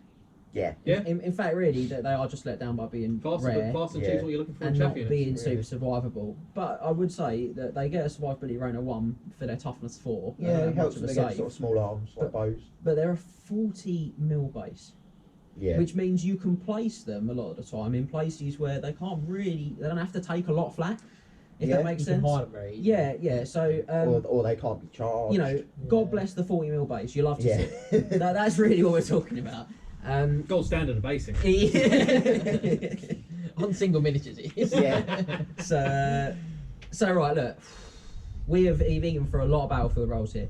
Okay, now there's just one to go, which is special characters. Sorry, there's just one more battlefield to roll to go before we hit special characters, and that's support units. So I think we'll do support units, and then I'd advise you to just put the video on pause. Take a You break. know, take a little break. Try and maybe- get warm, as you Maybe would. go and grab yourself a Coke. Other beverages are available. Thank you. And you know, take 5 minutes. You've earned it. But we'll just touch out the support unit because there's only one. It's the Flame Spire Phoenix. So we're going to touch on him, then take yourselves a break and come back. So Flame Spire, 14 out of 24. Now he gets 4 for manoeuvrability, 3 for his special rules, 1 for his synergy, 1 for his risk, 4 for his survivability, and 1 for his cost. That manoeuvrability really helps. Drags him right up. Right, doesn't Yeah. it? Yeah. Now look, he is complex, right? Assessing his risk level is tricky because he has to physically pass over enemy units to deliver his unique Yeah. damage. Mm-hmm. No, he does have fly. So Fly does mitigate this. Yeah. It Yes. means that he can pass over units Into and their back. Potentially. probably get himself out of danger Yeah. relatively easily. You could But he's argue always that, on top of units. you could Yeah. argue that his risk is at 1. He's maybe a bit harsh on him. Possibly. But I think the thing I'd say is it's really unlikely he's not going to finish quite close to enemy units. Yeah. Because he's got a big move, but he's got to physically be able to not get charged, get into position, get I think- over an I enemy think you unit can easily- completely. You can Yeah. easily get To into do a that place damage. where he's not near people, but to do that you're going to have to have been near someone once. Yeah, exactly. You Unless have to someone is, start your unless the start centre your of day. someone's unit is 10 inches away from you, like, and you can fly 20 over the top of them and still be 10 away. Yeah, and then not have something behind the Yeah, unit or it's an arm. very Yeah. situational that they're not He's- in some sort of danger. Yeah. Look, he's a beautiful figure. I've got one on there, and he's one of my favourite models I've ever painted for this army. It's fantastically He's painted as well. beautiful figure, but you know, let's be real. What he does, you can get elsewhere from your list. Yeah. You can get it from wizards. You can get it from other ways of clearing chaff, because that's probably his best One of his employment. best roles, yeah. And as a result, you know, really, he isn't giving you a lot that's unique, and what he is giving you is probably a cost that's 10% too much. Going back from the dead's quite nice, but it's on a 6+. Very- Only on a roll of a Very 6. situational. Yeah. And if you roll a 1, he No, he just doesn't- dies. He just dies. He just dies. 1 or 2. Yeah, so Yeah. the problem is that you could have him die and just sit there for the entire game. Like still the little counter just sits there. Yeah. You know. Yeah, he can come back, but like you never look at it. And, like the problem is like when he comes back, you're like, oh. It's not like Yeah, it's not yeah. like the hell now. Yeah. Do you know what? It's good if he comes back on like turn 6 when you went second and he doesn't confer his victory Yeah. points. Yeah, that's true. But yeah, I mean, like I say, you can get what he does elsewhere Mm. and for less cost. So Yeah. So right. do that. So do that. Break time. Special characters coming next.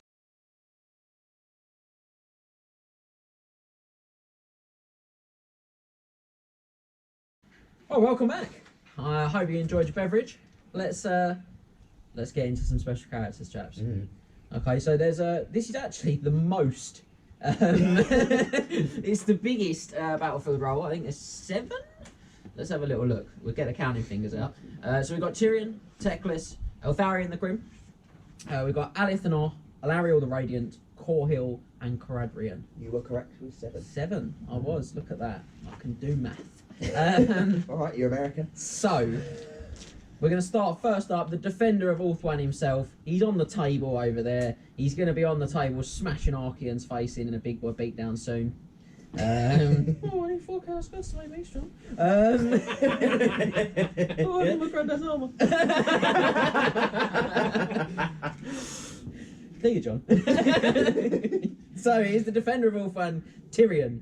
And he comes in with a competitive rating of 15 out of 24. Okay, so Solid.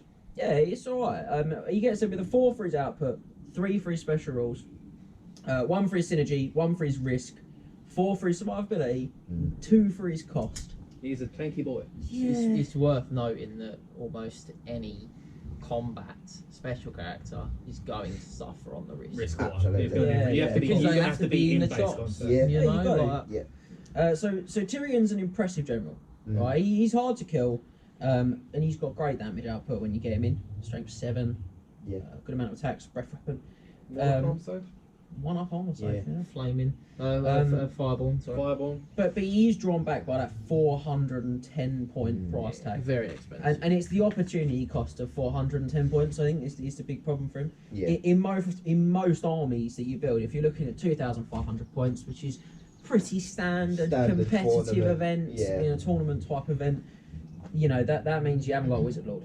And that's big. So, you know, and he's always in harm's way, as John said, because of being a combat character. Yeah.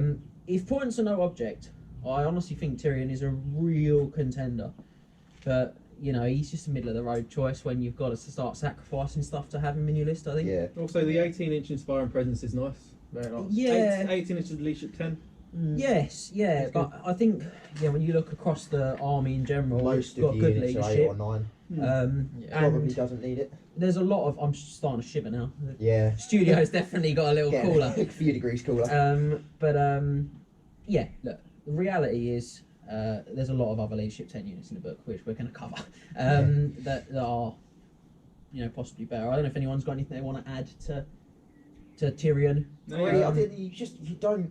I think a big defining factor of competitive units is the fact of how often you actually see them in competitive You armies. just don't see Tyrion. You just never see him.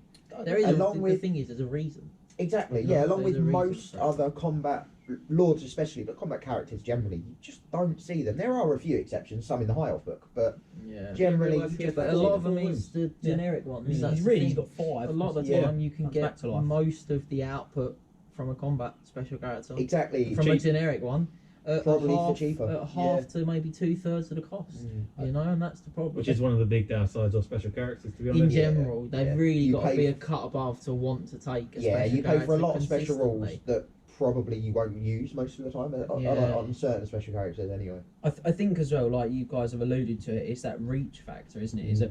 Is Tyrion can have an impact on the game once he's in combat, but it's not Before the he's whole there. game. And I'm Before paying he's a lot of there, points he's for If that. he's kited around for the entire game, or if he doesn't make combat, then He's wasted points. There's 410 that's a lot points of down. points that Yeah. he's giving you a bit of a big bubble on your leadership for. Yeah. So we're going to move on to his brother then, Teclis. And Teclis is the sickly twin brother of Tyrion, and believe me, he is sick. He's so sick.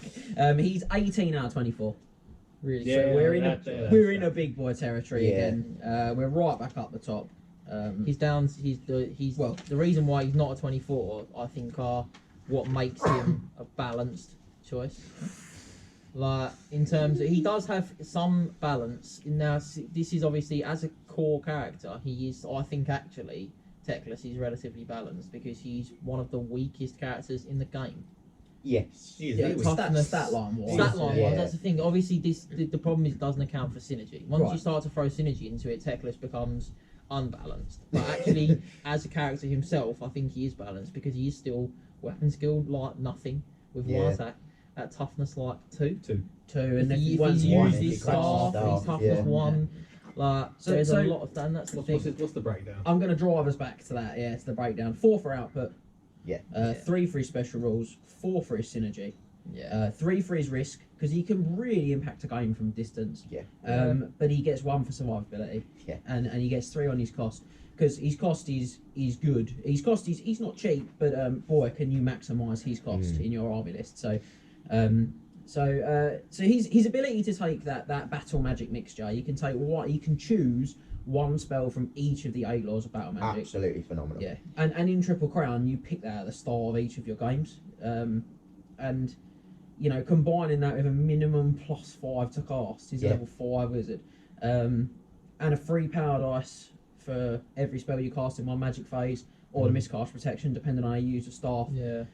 It's all good. It's He's all only getting +5 gravy. on the law of high magic, not regular battle magic. If you check out his magic items, I think it's the War Crown of Safari, Is it? adds 1 to all of his casting attempts. Oh, he's level. He's a Yeah, level. he's a level. He's He's a level level 5, six. yeah, He's apologies. 6 on high magic. Yeah, No, he's, he's six. he's a beast. I don't play against Teclis that often, apparently. Yes, so he'll offer you meaningful buffs every turn of the game if you play your spell deck right. Yeah, I think that's Yeah. crucial as well. If you're a beginner to fantasy, He's a tough character. he's Yeah. very tough to get right. He's very Yeah. risky in that he's got like basically no survivability. He's very weak, and if you get his spell synergy wrong, it's Yeah. he can really do nothing for you in a game.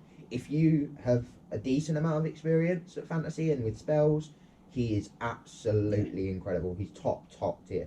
I think Yeah. there's the odd spell that he takes 8 spells. I think there's probably 3 to 4 that probably never change. Yeah, And I think that's fair. I There's think very you get unique scenarios you that get they might 3 or run. 4 can be very situational. But I think that's the thing. He's just such a toolbox, and you'll probably hear us talk about toolboxes in general across the channel. But he really does typify that.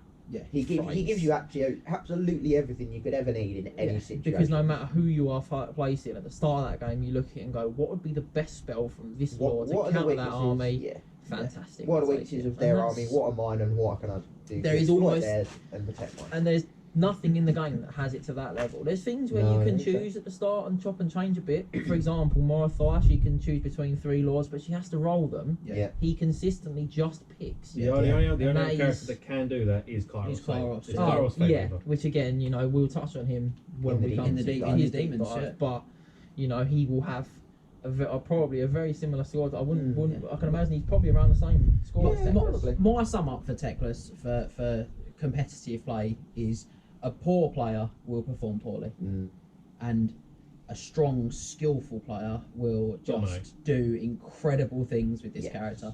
Yeah. I really like him, but don't take him to a tournament if you're not willing to work hard for the weekend, because there's Yeah. no switch off time.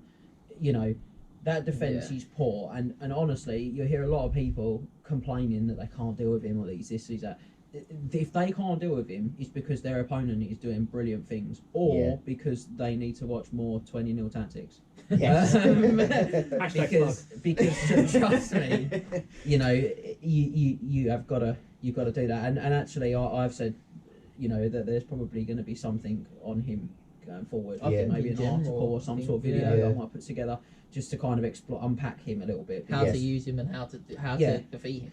Yeah. What spells to pick at what point and what? Yeah. Yeah, I think Yeah. that's- But as James was saying, if you're taking him to a tournament, you have got to expect to put in 20, 30 games consistently before that weekend to get your head around what spells to choose in different situations, where to put him in units, what when units to to put him use in, the staff, what to have around him, when to use the staff. Yeah. There's so Honestly, much. and what to It's- use the staff on. It's so Yeah. deep You know? as well. I have Yeah. to say that it goes so deep. When to challenge with him in combat, which sounds like mental, but he will Ridiculous. get there. But when to challenge, when to not, Yeah. when to take the risk of running him out on his own, when to not, because Mm. this guy's defense is so risky. You've got to be a creative player. But if you are, my goodness, He's I nigh mean, on unstoppable. I mean, he really I- is.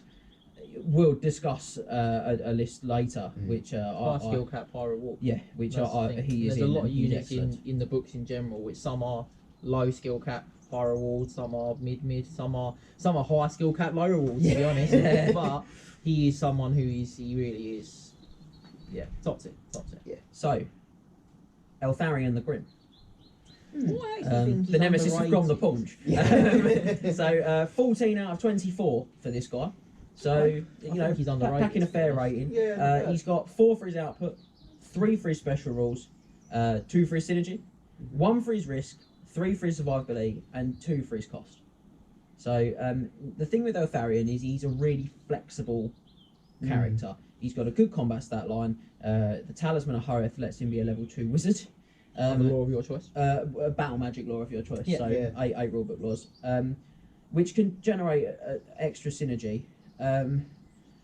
You know, but the reality is he's probably only going to be buffing a single unit with that Probably, yeah. in a Only being a turn, level 2. because he's a level 2. He's Probably probably not only going to get a half ton one. off. You But know? you take him. I think if you take him on things like beasts, you know, he's Yeah. always going to have Wistons, which because he's on a Griffin.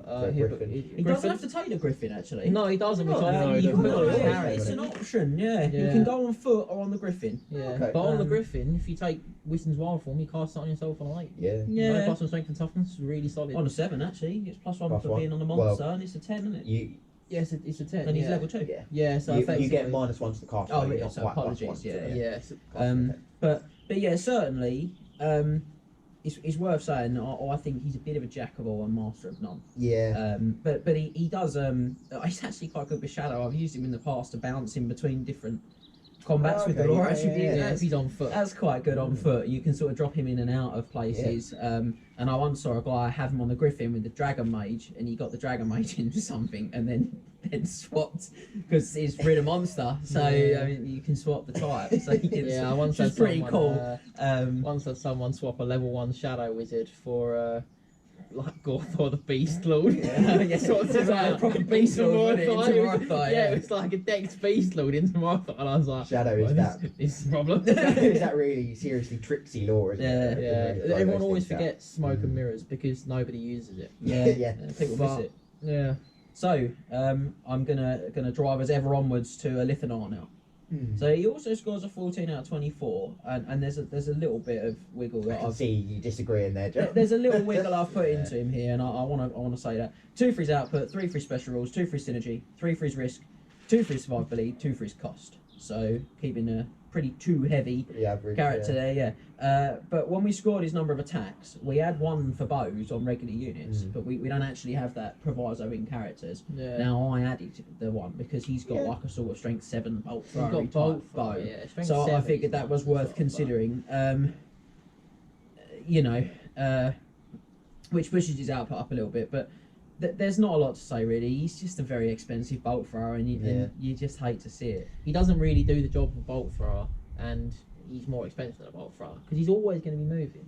Also, he's always on the Well, minus he's one. got good ballistic skill though. He's Yeah. like 6 or 7, I think. Well, This he's is skill 7, he's probably quick to going to fire. be. Yeah, Oh, that's okay. good. Oh, that's not bad. Yeah, I suppose. I don't know. Maybe It's it's just. getting the angles on the bolt thrower. I He's think- probably going to be in a unit unless he's massively at risk. Yeah, I think on my his own. problem with him In is Shadow that Warriors, he's probably not terrible. I've only ever really fought him, and whenever I fought him, he's just not really done Lackluster. anything. Yeah, Yeah. he's just like look at him. I'm just like you've A put a bit lot of like- points into this guy, and Yeah. he hasn't really done anything for A you. bit like Eltharion, he's sort of Just he's trying struggles. to be a jack of all trades. Yeah. He really struggles to deliver meaningful impact, I Yeah. think is the thing. Yeah. So yes. But we are going to move from you hate to see it choice for the High Elves to a you love to see it choice for the High Elves, which is the mighty Alariel the Radiant, the Ever Queen of Ulthuan. Now, Again, very, very common competitive choice. In fact, in the Triple Crown Probably GT comp, most she's a competitive. -3 to your comp Yes. score on her own, and she really She earns is a it. Triple Crown winner as well. She is a She Triple is. Crown winner, yeah, and that's 20 of 24. So again, I think it She's just supposed to be to second- touch she's back the on the second Frostar. highest rated. 24 out of 24. Now, characters powerful as Alariel still only scores a 20 on this. So Shows you just how good those the frost darts Frostar are. is. But yeah, so she comes in with 3 for her output, 3 for her special rules, 4 for her synergy, 3 for her risk, 3 for her survivability, and 4 for her cost. So look, she's rocking great numbers. There's Yeah. nothing she is particularly bad at. Yeah, No, not really. Probably worth bearing in mind. But you know, by a mile, she's best till last on the Lords. You know, we've done all the Lords. Yeah, She's the yeah. last one, and we've definitely gone best till last because the biggest thing with her is that she's very plug and play. You know, Yeah. like if you're an aspiring competitive high elf player, doesn't have a great deal of experience, Alariel is the choice You know, for you you. Put should- in some you- white you should be lines, studying put on this. high magic. you should be studying Pretty this set. part of the video or listening intently if you're doing hobby or whatever you might be doing. You know? She gives massive buffs to her own unit. Yeah. She doesn't only improve them, but with the ward save she gives out, she actively combats a big weakness, which is the lack of survivability. Yes. Then you add the volumes of buffs she can confer with her spells.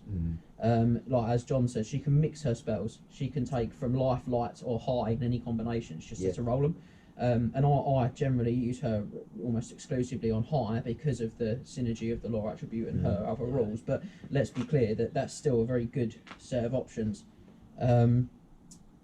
You know, she always confers solid output because she can mix and match if she wants. She's also pretty hard to kill. Yeah, she's. If you don't get her in Baked one, in 5-up save. she's can give quite herself tough, but she wounds can back. give herself wounds back Yeah. with multiple ways. ways around Spells that. and baked in and items. items. Apotheosis, Yeah. the item, the entire life life magic. magic Yeah. attributes. So and she's also got access to items that you can't get any other way. So her staff lets you cast the same spell twice. Yeah, which Now- can be incredible. It's just very powerful. It can be It's just game always good. changing. Can catch I've- people out. I've had it where I've gone full scumbag. 12 dice, 6 dice conflagration, snap the staff, 6 dice conflagration, put on 2. So there's stuff like that. Again, you can draw, you can go, you can just draw spells, draw this spell, draw dice out, the yeah. scroll, and if you really want to get that spell off that turn, snap the thing, I'll cast it again. I love sorts. the double drain magic with her. That's my favourite go-to. Yeah. Your opponent gets into you, he's got all the buffs he wants, he's looking to give you a real pasting. You drop the drain magic and they use all their dice and they stop it or they dispel it, and then right at the end you go pop, I drop it again. Yeah. Spicy. So you love to see her. El Primo. She's a powerhouse. She's a powerhouse choice. She's leadership 10 as well, just in case you're thinking, That's oh the well, you problem. know, I don't get that combat lord leadership. Yeah, I do. So she's just very good. Use her units magical attacks as well.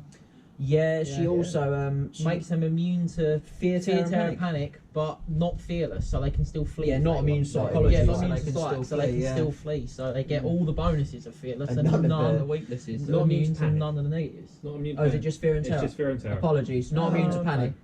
She is against Dark Elves though, Valor of Ages. Yes. No, not she's not immune. immune, she She rerolls rerolls it. At least So- you can. Yes, but yeah, look, she's a really great choice. She's consistent, and she's just baller for her cost. 350 points. Yeah. Come on now. Every day of the week. Very yeah. so cheap. So now we're going to take a quick look at the hero choices, the special heroes. So the first one is Corhill. So this is the White Lion character. Now he comes in with a competitive rating of 13 out of 24. As a hero, I don't think that's that bad. Well, look, he gets 4 for his output because he's got a good amount of strength and attacks. Yeah. He gets 3 for his special rules, 1 for his synergy because other than giving stubborn, he's not super incredible. 1 for his risk, 2 for his survivability, 2 for his costs. So I've got some stuff here which might seem like I'm being a little cavalier. So you guys can tie that in. Reasons to take Corhill: confers stubborn to unit he joins, Yes. has good strength and a decent number of attacks. Reasons to leave him in trace: he is very squishy. A noble with a great weapon, a lion cloak, the dragon helm, and the crown of command is 25 points roughly. I think 23 points cheaper than him, and will also die in probably 1 round of combat. So, My thing with him, I think he's just not a that bit survivable. gimmicky. He's got the immune to killing blow and immune to poison attacks. I Which doesn't ain't come up. bad. That, yeah, it just doesn't. But really you know, come he's up, got 2 does it? wounds, so you look at Killing Blow and you're like, oh, alright, Right. I'll just do 1 wound instead of 2. Like, Yeah. it's so situational. Look, I That's think my thing. I've seen him used quite a lot in competitive players in that just below the kind of top 10 performance lists, where like, you know, the guys they're playing against are maybe not doing the little things like choosing to target characters specifically in combat, Yeah. and those little fine margins that can really up your game. Yeah. And in that scenario, he's quite good. But when people start laying a couple of blokes on him, or you know, a turn, That's the thing. that's where he falls down really quickly. You only need to put 2 or 3 guys attacking him. Yeah, Probably and 4 he's- attacks he's on him. in a lot he's of And trouble. he'll be in toughness 3. serious 3. trouble. Toughness 3. Save.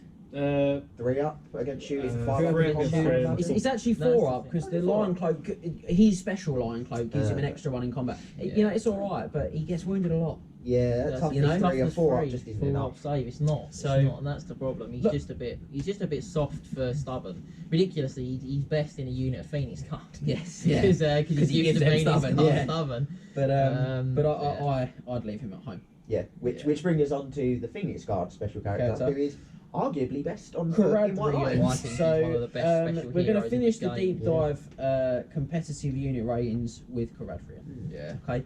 And this guy gets a whopping 18 out of 24. Yeah. Now, I want to caveat that we have placed him on Ashtari Which is his for Frost the Heart Phoenix now. calculations of the deep dive. That's putting him on his Frostheart Phoenix. Yeah. Now, that's the same as a regular Frostheart, but it gets a 5th attack because, you know, 4 wasn't enough. And when you do John's just that, shaking his head. you get Don't make sense. 4 for output, 4 for special rules, 3 for synergy, 1 for risk because he does have to go in. And I think this is the difference. We don't assess risk for something like a Frost Art when it's a flanking unit. We do when we're talking about characters because they're that investment. 3 for survivability, 3 for cost. Because you know he is definitely good for his points. I mean, there's an argument to say he could be a 4 on cost. It could be a bit cheap, I but think he's pound for pound one of the best special heroes in the game. you know. But this is a competitive content hero rate video. him, really When you rate put him. him on that Phoenix, he's probably the best hero choice in Warhammer. Yeah. You know, we saw earlier the Frost Arts, a perfect 24. And you can get another one into your hero slot with a rider who has a flaming weapon that lets you strip regen. Yeah, Multiple You know what I there's mean? also multiple And ones. multiple wounds, just in Yeah. case that wasn't enough. Yeah. The rider's got a wall save. Yeah. And magic resistance, which obviously then Which confers to the bird. his wall bird. save. Still, the bird still benefits from the attuned to magic. Caradriel himself, he's relatively killable. Yes. But But then you don't want to kill him because he can then kill the guy. 4 up wall save. yeah, I mean, look. With magic res, I'd argue he's Not a pretty hero, it's not survivable. bad. Yeah. Yeah, I mean, he's a The Warhammer hero. Syrian ain't bad either. Really nice little Brucey special boat like rock. He's a Yeah. hero that can punch like a lord. Yeah. He's a great choice. His only downside really is his 2 wounds. I think that is his only Yeah. weakness is that he is. I have shot him off the back with bolt throwers and Yeah. stuff like that because he's like with a bit of a bad run of it, he can just. And drop. that's what I mean. But He is gettable. He Yeah, is I gettable. think That's if his he- only I've banished downside. him in my Tomb Kings a Yeah. few times because he has to re-roll those wall Yeah. saves. If he was That a does few help. more points, had an extra wound, and an extra couple of stat increases, then was a lord. Well, the thing is, what's He's his so weapon good. skill 6. He's 6. 6, isn't So he? he's the same as a high elf hero. Yeah. But I just don't get why he's not a lord really. I Yeah. don't I've get never why they understood didn't why he drop him an wasn't a extra lord. wound and just Yeah. put him in the lord slot, and I But think why he'd is still get the- taken. Yeah. But then you've got Yeah. the Anointed of Azurian is a lord. Yeah, I don't want to get into that fluff. No, thing. obviously, we're not, no, like, I just think for me, It doesn't I would make have a lot had of sense. Caradriel as the Lord, the and the anointed is like the sort of Hero. captain type. Yeah, character, because it doesn't really make sense that an Anointed of Azurian would be Yes. above the Correct. captain of the Phoenix Guard. Not really. Like, So, you know what I mean? I think that is going to conclude our roundtable discussion on the competitiveness of the units and special characters in the book.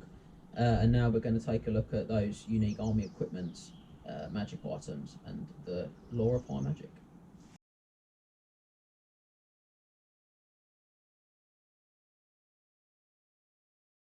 Right, well, we've brought a little light to the studio for this next section. It's getting a bit dark. Getting a wasn't little it? bit dark. So, I keep calling it a studio. I think we all know what it is. It's a gazebo. It's a gazebo in the garden. But If you haven't looked by our cold expressions, Yeah. you just got to sack up, mate. There's a Flamespire Phoenix to heat all of our hearts over there. So, look, we've done the units, but amazing units do not alone make a great army, and they're not the full picture of how we can play competitively. So we need to take a look at the army's unique equipment. We need to look at their magic items, and in this case, we need to take a look at the lot of high magic as well. So let's take a quick look at those unique high elf equipments and magic items. Equipments, yeah, that's the word. And magic items. Okay, before we do that, so let's give that a throw. So there's actually quite a few pieces of unique high elf equipment, and they're available to characters and some of the units in the book as well. So we'll take a throw through those chaps, and everyone can chip their opinions in. So we've got Lithomar Bardin to start with. So all the heavy cavalry units in the high elf book get this one. Yep. It's effectively in place of regular Bardin. You just don't lose the point of movement. You don't get the -1 movement penalty to your cavalry. It's just a lovely little buff. Yeah. This is why all those cavalry units are movement 9. Yeah, Elven Steeds move 9. Yeah. It's lovely. So, Also, I think it's a Thilmar, not a Lithmar Bardin. I think it's a Thilmar. Ithilmar. Yeah, Ithilmar. One of those is a word. The high elf player does not know the name of the Yeah, the every equipment. time you've ever said Ithilmar that, from then? I have no idea. Every time you've ever said it, you've said a Lithmar. And I'm sure that's wrong. Okay, No, that was well, right. it's Ithilmar Barding, and vindicated. I'm really pleased that we've all corrected the I think it's spot probably on one of those classics where someone said it wrong. Yeah. Like 15 years ago. Yeah. And that is like, then it's just Well, we been are known not as going to that. say it wrong because this is the gold standard, John. Yeah, okay. Do you remember back in the day when high elves used to have all of the regular weapons from the regular rulebook in their book, but cheaper? I do. Right, so the common magic items are all 5 points cheaper. Yeah. So, so we're happy with the Barding. Look, it helps to make their cavalry Yeah. just that little bit better. Yeah. So Dragon Armour next. We have covered this a bit actually. It's heavy armour. It also confers a 6+ ward save, which with the Fireborn goes up to 2+ ward save against flaming attacks. Solid. So look, you know, you do pay for that 6+ It's a bit ward expensive. on the Dragon Armour. Dragon Arm's, what, 50 points? No. It's 20 on a Lord. I thought it was 50 on a No, the armour of Kelador is 50, Oh, and that will maybe that's cover. what I was We'll thinking. cover Yeah, shortly, quite a but yeah. But look, Can't see you're Dragon paying Armour. for the 6+ wall save, and I think that when you're looking at building characters, that can feel like a bit of a waste of points. So yeah, define. If you're gonna buy a better wall Yeah. save, you know what I mean. So, Yeah. but that said, the 2+ ward is great on a flaming, and certainly Yeah. on a hero. I think you only pay 10 points for a hero. That Yeah. seals. I think half of that's the I two up think, one against uh, Flaming. I think half of that's the I think, armour. yeah, Yeah. The armour's still heavy armour, isn't it? So Yeah. Crucially, it's still heavy armor for 20 Mm. points. If you're going to buy the Dragon Helm, you're effectively going 10 points for another piece of armor, and you're not cutting into your magic armor slot. Yeah. So Yeah, I mean, I look, think it's solid. for me, it's a decision on a prince because I might want to take the wall save on him. But it's an auto include on a noble. I think for 10 Yeah. points on a hero, it's an auto Yeah, include.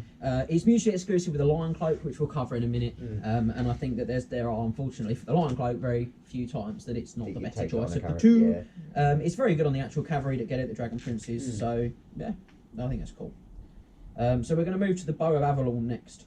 So these are the bows that the Sisters of Avalon have, and this is when we go back to that why the arrows of Isha are separate special special rule rule, because yeah. this is a special item. yeah. And also the Handmaidens of the Ever Queen get these too.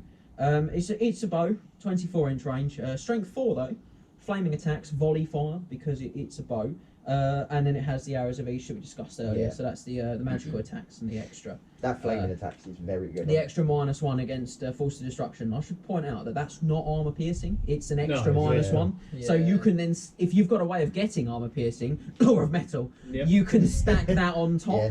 which is pretty cool. Yeah. So look, I'm still gutted that I can't just put these on generic characters. Yeah. I've been gutted since the book came out that I can't just buy a Bow of Avalon for like a normal. Like a noble. Like a or- noble. What would or it a cost prince. though, really? You'd be looking at I don't thinking care. it's probably going to be. It's got to be 6 to 10. I just want my battle standard to be able to strip regen off someone. That's what's so phenomenal What's about wrong with that? flaming. Cries about Bow of Avalon, take Frostart Phoenix. But that's so much in the Forces of Destruction has regen. Yes. Like massively more has regen in Forces of Destruction than it does in Forces of Order. And you get an extra minus to their armor save Yep. in Forces of They're Destruction. very competitive. So Look, good. It's one of the best bows in Warhammer. Yeah. We're not going to mess about. He's one of the best bows in Warhammer. It's a strength 4 as well. But massive it's on a bow. weighed out as we discussed with the sisters that have it not being that survivable, Yeah. being relatively well priced. So look, it's just not very prevalent, but it's cool. Good So when you see it. Yeah. Yeah. That's the final kind of one of these unique army items is the Lion Cloak. So this adds 2 to your armor save when being shot with non-magical shooting attacks. So if it's non-magical, you get to add 2 to your save. It comes on the White Lion units, but randomly not on White Lion chariots. Which the lions obviously And the lions themselves are what the have coats it. are made from. Yeah. And the guys on the back have the coats, but we'll just sidestep that. I suppose that would mean that White Lion chariots have got 2 up against you. 1 up against shooting, so they'd be pretty good. it's good on the White Lions, and it's really good when you start synergising it with certain magic items we're going to discuss later. It's less good on characters. I'll be honest, Yeah. I don't It's think not- you pay for it. It's not terrible. No. On Good when it's free. It's not terrible on a character on an eagle.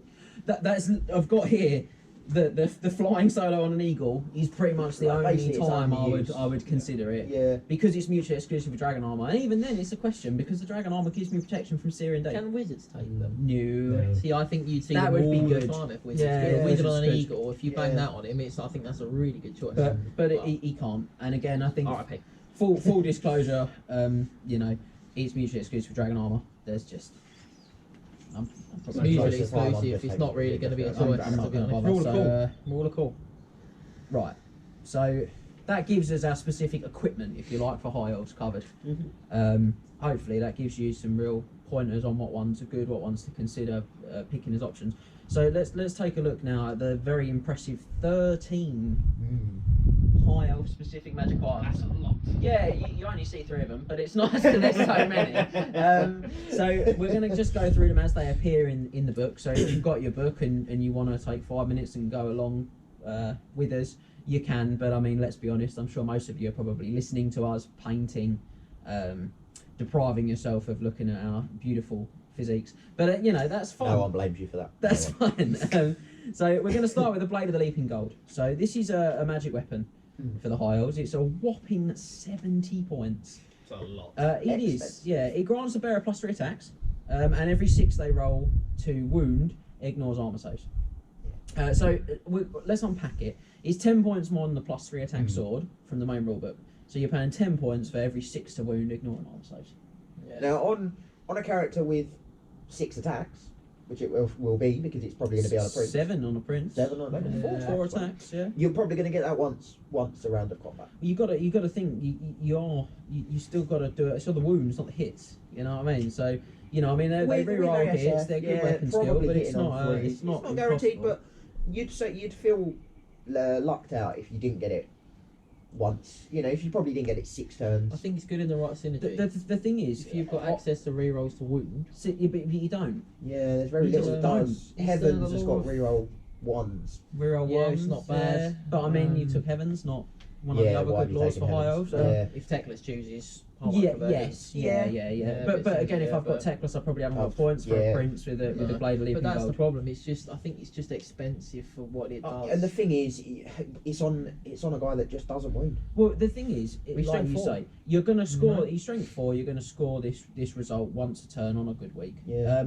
And the thing is, the problem with the High Elf Lord, he hits a lot. That's cool. He's got good stats. What he lacks is the ability to punch through the damage, Yeah, make it Strength to stick. do something. He's got to make it stick, Yeah. and this weapon doesn't really help him make the damage stick. No. Certainly Yeah. not consistently. So I don't think it has a Crucially place in a as competitive well. army. This is cost 70 points. Yeah, then that's on why. a lord. Yeah. On a lord, you've then got 30 points to spend on armor save Keeping him alive. and wall save. Dawnstone. Yeah. Take the Dawnstone You know? and Enchanted Shield and that. That's probably Yeah. the only one. Put him on a Yeah. horse and then hope that you can And then buff he's his on. ward save. Then he's on a 1-up, 6-up. Yeah, he Then rolls a if- one up if though. With a reroll on the 1-up. If you're on a horse, why not just give him a lance? Give him that always strength 6 on the challenge. Or the next item on the list, the Star Lance. Yes. So this is a High Elf classic. I'll be honest, I cannot remember a High Elf army book that this doesn't appear in one form or another. It's just great. Yeah, it functions in the same way as a regular lance, but it increases your strength by 3 instead of 2 when you charge, and it doesn't allow armor saves to be taken against the attacks. Is that on Really the charge? The ignore? On the charge, On yeah. the After charge. it does say in there, after that you revert to your hand weapon basically. Yeah, but Yeah. you can use it obviously every time you charge. This is 30 points. So it's a really punchy item for 30 points. I can get it on Lords, I can get it on Heroes, I can get it on Drake Masters in Yeah. my Dragon Prince unit. Yeah. Suddenly I've got 3, strength 6, no armor save attacks. Wow, that Yeah. guy punches. Goes nice on a little cheap print noble. Cheap noble, Yeah, yeah. yeah. I think it's Not great bad on cheap on noble noble. myself. I think it's best on the unit champion with Dragon Princes, but Yeah. I've literally seen it on every single tier of hero. Dragon print, Um, a Great print on master. a no print on a dragon. Yeah, Yeah, Yeah. anything like that. Because again, I think it's one of those things where if it was more, it's the ignoring armor saves is really nice, but it's strength 6.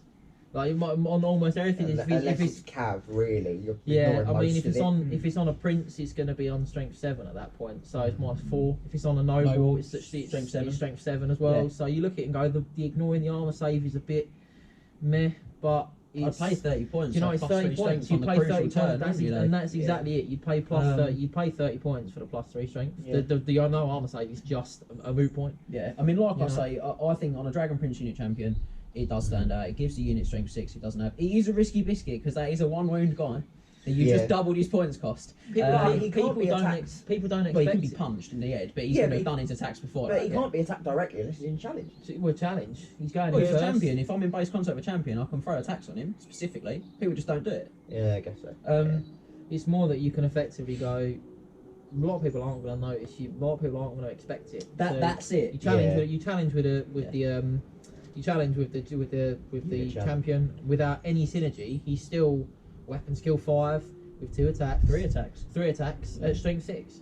Look, You man. know, with no armor saves, really competitive. You've got any sort of synergy in there, any sort of buffs to your weapon skill, buffs to your wound rolls, Yep. which are all achievable through You, things in the you in the always book. say Yeah. this, John, as well. It's You great. always say, and I've got it written down here. You always say, if you want to win a tournament, you got to play a win. Yeah. And that, and that means taking some risks sometimes. Yeah. It means making not worrying about whether your opponent's going to get points, worrying about how you're going to get points. Yeah. And I think that is what that item does on a Dragon Prince champion. They- Either way, they it's a have to great kill item. the whole. They have to kill the whole unit to get the points of that Yes. of that lance. Yeah, It's it's a very 30 good points. point So as well. if you go in and you've got 1 Dragon's Prince left, you've not lost a points for those lance. Yeah. You know? All And good. it's that punch that you can consistently have because every single time he charges, if he overruns, it's a new charge. It's plus Yeah. 3 strength. Yep. It's just really competitive. So Lances really in like general, I think, are really good, and on the back of he's still a 1-up armor. So he's what 2 Two up armor, 2 up, so- 6 up. 2 up, 6 up. So he's still really survivable. Yeah, yeah, Yeah. he is. So I'm going to push us on because Mm-hmm. I'm aware that we're getting darker by the second. So this one is the Reaver bow. Okay, it's the last magic weapon in the book, and it's quite different. It's nice to see a magic bow actually for a change, a magic Yeah. shooting weapon. So it's a long bow. It's multiple shots 3, and the strength value of its shots are equal to the strength of its bearer +1, which means from a high elf perspective, it's basically strength 5 because you're going to put it on a handmaiden or a noble or a Yeah. lord, and they're all strength 4. So now look, this is a good item. It was definitely made for the handmaiden hero in my Yeah, opinion. Yeah. 100%. And I'm sure it's pretty common knowledge, but if it isn't, I'm probably going to upset myself. At 25 points, you can combine this item with the potion of strength from the main rulebook, and then what you have is 3 strength 8 shots for a turn. She becomes a bolt for What we affectionately call the cannonball run. Yeah. And the thing is with that is that many a demon prince has has felt the sting of what John affectionately calls the cannonball run for me. So I must say, 3 shots at strength 8.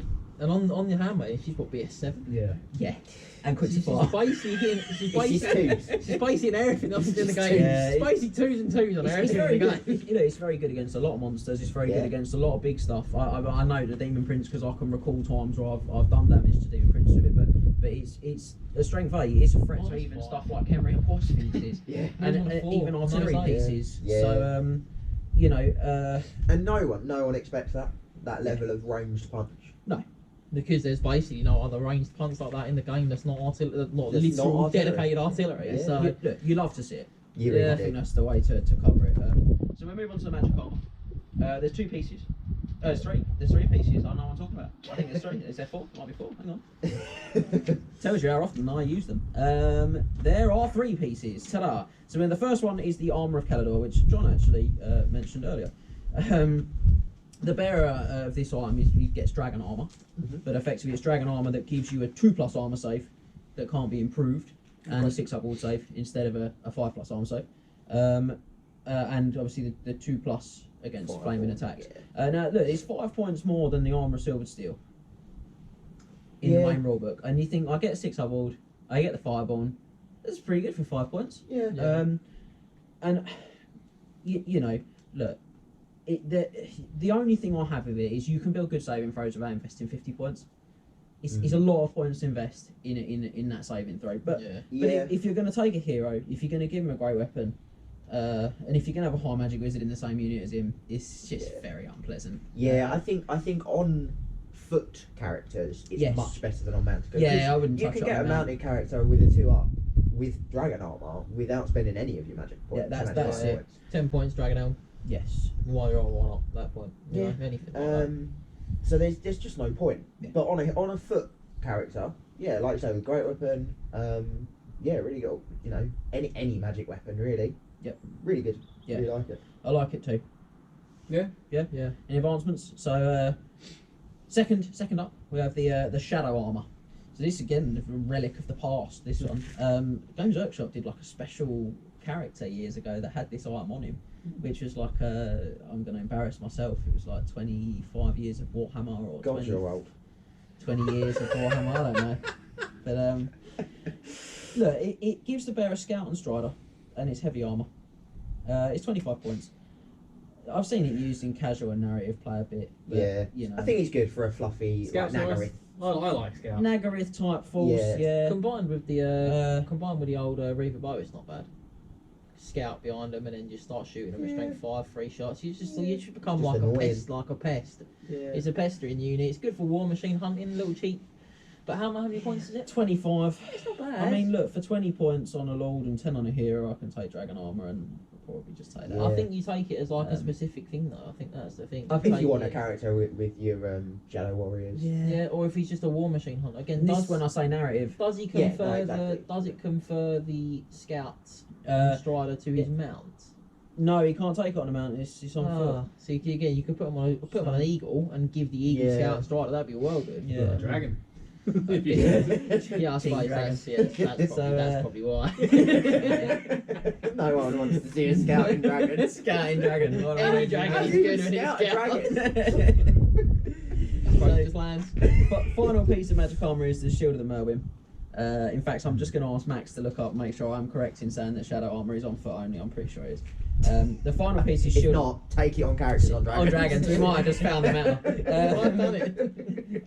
The final piece of magic armor is the Shield of the Merwin. On foot only. I'm Okay. correct. 15 points for the shield. It confers you a 4+ parry save, even if you have a magic sword. Really, but like not that. a 2-hand weapon. Super compared. So you can't sort of Combined combine it with a with- halberd or whatever. It's got a combined great with- magic weapon. The Law of High Um, Magic. Yeah, Cast 1 spell, you've got a 3-up parry save. Yeah, I think that the book has Really good. a few items like this. They're good, but they're balanced. yeah. And I You say don't that get in the because flank, it's got its place, but it is a parry save. So Yeah. it's a It's situational a war parry save. save, so you can't use it on stomps, you can't use it on impact hits, and you No. can't use it on Flanks flanks. and rears. So But it's you know, what, 15 points? 15 points. So you can yeah. have it with a decent magic sword. What, sword of anti-heroes? That's 35 points. Yeah. Yeah, I, like look, that. I like Plus- this plus- item. Plus 2 attacks. 40. 40, yeah. So- Look, I like this item on a supporty fighter. I Yeah. see people put it on their general, and I think that's an error. Not Yeah, bad but on BSB. But I On a like it on a BSB, supporty yeah, fighter. BSB Yeah. or Yeah. like another sort of noble. Yeah, really like it.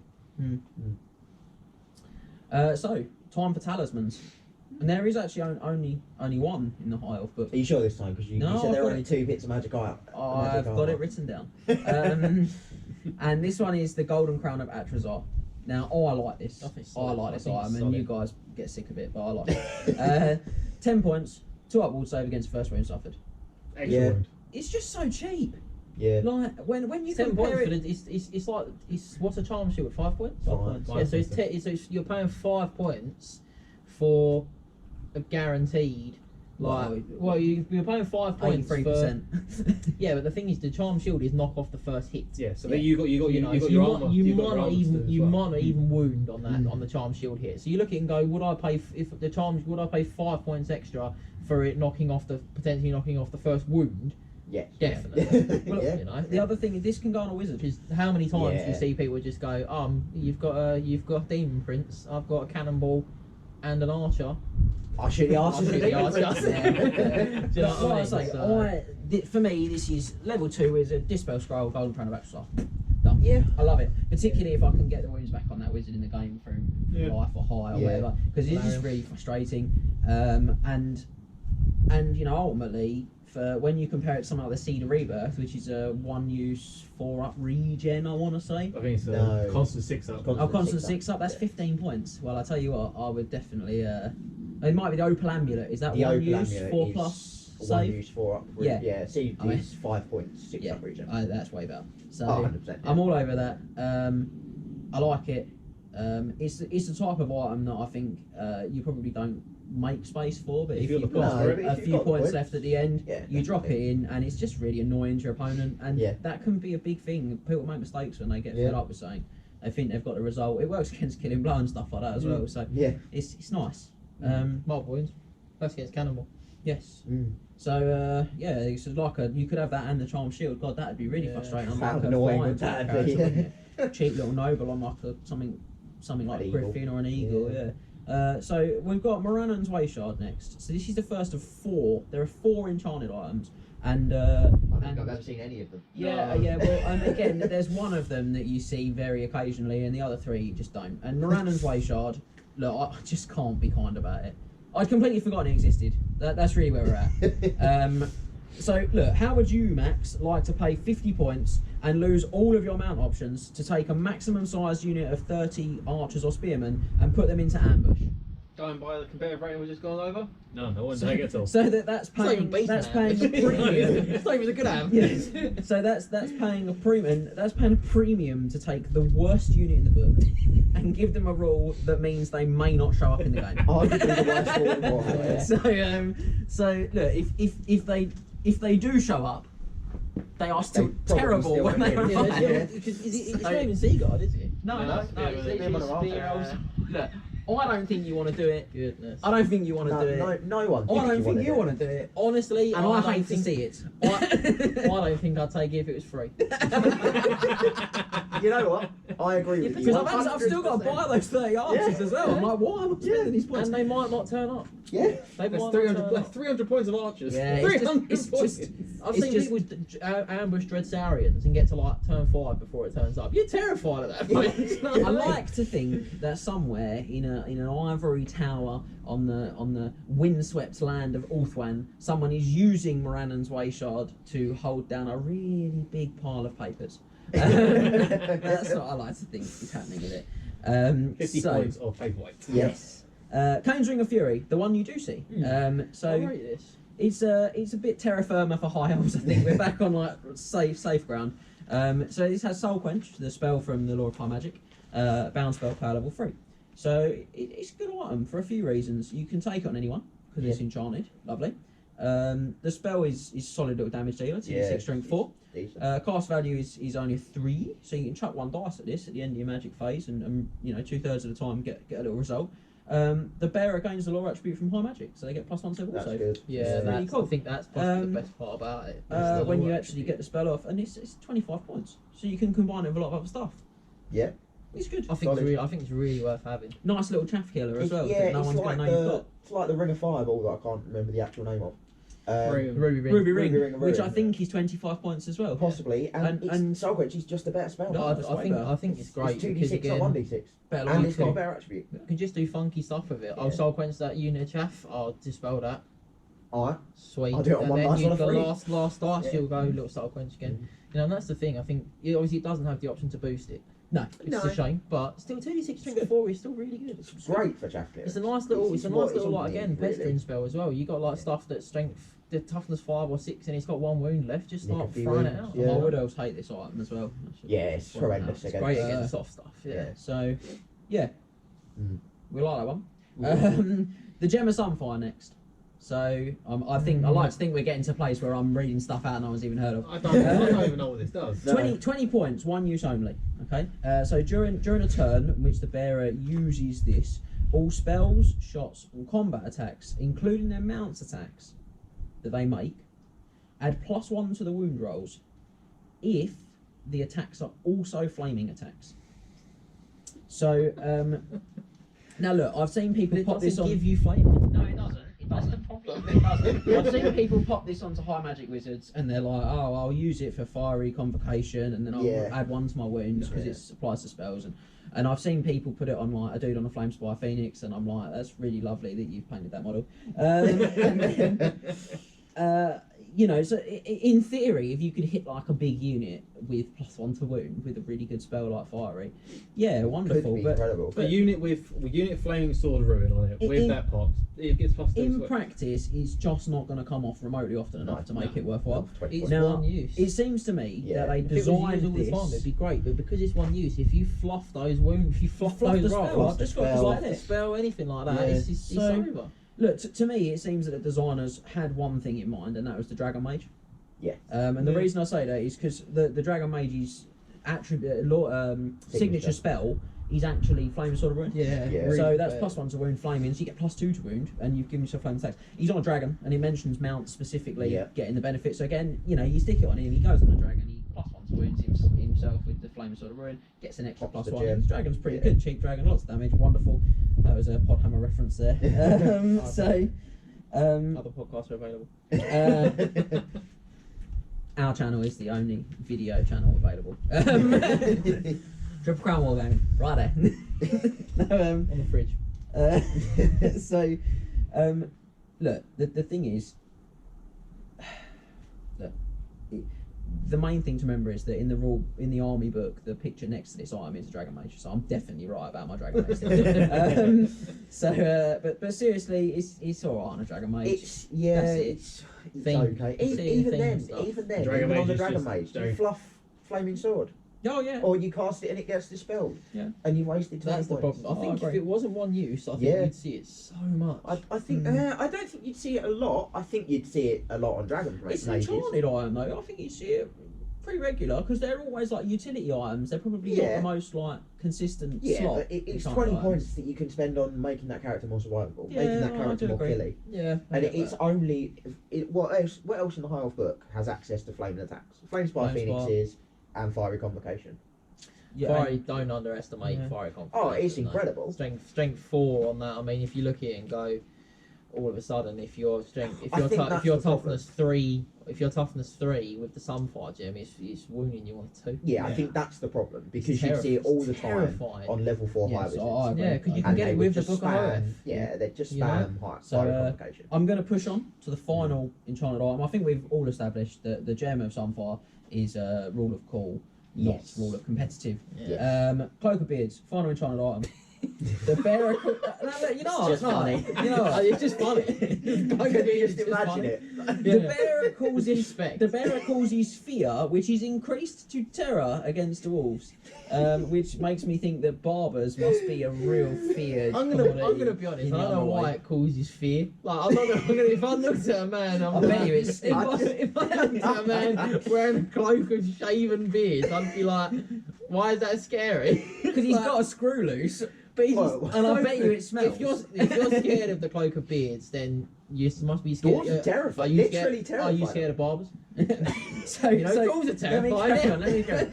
The second part's good. Furthermore, it can destroy runic items in base contact with the bearer. Roll a 4+ for each runic item in base contact, and if you know, you So see it four off pluses. bases. So So you that's roll good. dice for every item. That's and on a what's good. 4+, You you could Good get- against you, dwarves. You could technically charge a No- dwarf no lord and place in a destroy compare- all of his armor. It's the disrespect.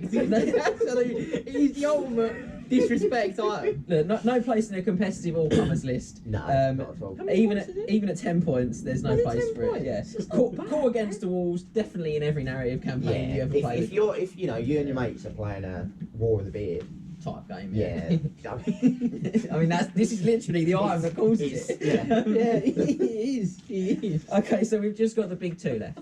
The big two items, and Chuck we'll it get that grin off of his face. I promise you. funny. So Where is it? we're going to go with the Banner of the World Dragon. Now we've alluded to this several times, but the Banner of the World Dragon is insane. Yeah. So for 50 points, the bearer and their unit have a 2+ ward save against wounds caused by magic spells, magic weapons, and magical attacks. But wait, there's more.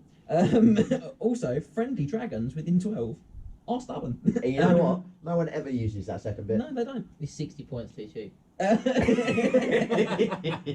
This is Honestly, even if it was 5 points more, yeah, it would be 5 points would be enough to 30% more actually balanced. stop it. It would still be if incredible you couldn't because it take has it to on a be on a unit, BSB. if you couldn't take it on a unit champion, Look, Or dragon He's Mages, just so because they've got good 75 because you look at Lariel. She gives me ward saves against non-magical attacks. Yeah.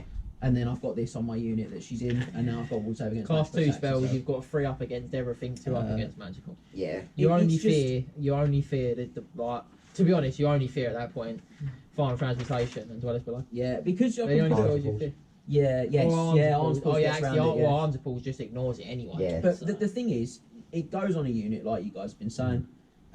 Because of that 50-point price tag, it's an auto include. 3 armies and in the game that can consistently deal with it. The and only that's the problem. reason that you wouldn't take this item is because you're worried about your comp score in an event Yeah. that comps It's a you. -3 for us. Isn't Yeah, it, on it a is for unit? Triple Crown comp. On a Yeah. unit, it's If you play against demons, it's I think it has Yeah. a real psychological effect though as well, in that they think they can't deal with it, and actually, like, they probably can't deal with the unit that's got it, but they can still beat That's your the army thing, on yeah, points. you just- be everything else around it. Like, I would- That's how you beat the Banner of the Wild Dragon. With most armies, I you would don't- like to stress to those people that are not high elf players that might be watching this to get a bit of an insight. It does have some weaknesses. Yeah, Um, absolutely. You know, obviously non-magical attacks, particularly in volume, are the Yeah. counter to it. You know, think Plague Monks, think... I'm thinking Warriors of Chaos. Yeah, regular Warriors of Chaos Yeah. can be very good against it. I mean, Skaven Slaves, Witch they're Elves. cheap, you throw them in, Uh, they do lose. Witch Elves, Witch Elves brilliant. are Zombies, phenomenal even against if you've got a big enough unit of zombies, just grind it out. Yeah. Saurus Warriors, brilliant Yeah, counter. really good. It's just if you've got weight of attacks, because the problem is that unless it's on Dragon Princes, which the positive is if it's on Dragon Princes, you're They've got probably a lot of not. models. You're probably Yeah. not really going to see more than a max about 15. Hmm. Like whatever it's on is soft. People do overestimate the survivability of a white line. He's toughness 3 with a 5 offset. It's when you Yeah, do all the it's- combinations. It's the yeah. combination that do it, stuff yeah. with him, but Yeah. you know he is still soft. And Yeah. I've just got a few extra bits because I want to really cover this down for those people that find this item particularly upsetting. And now I've got Wood Elf So Army, and everyone.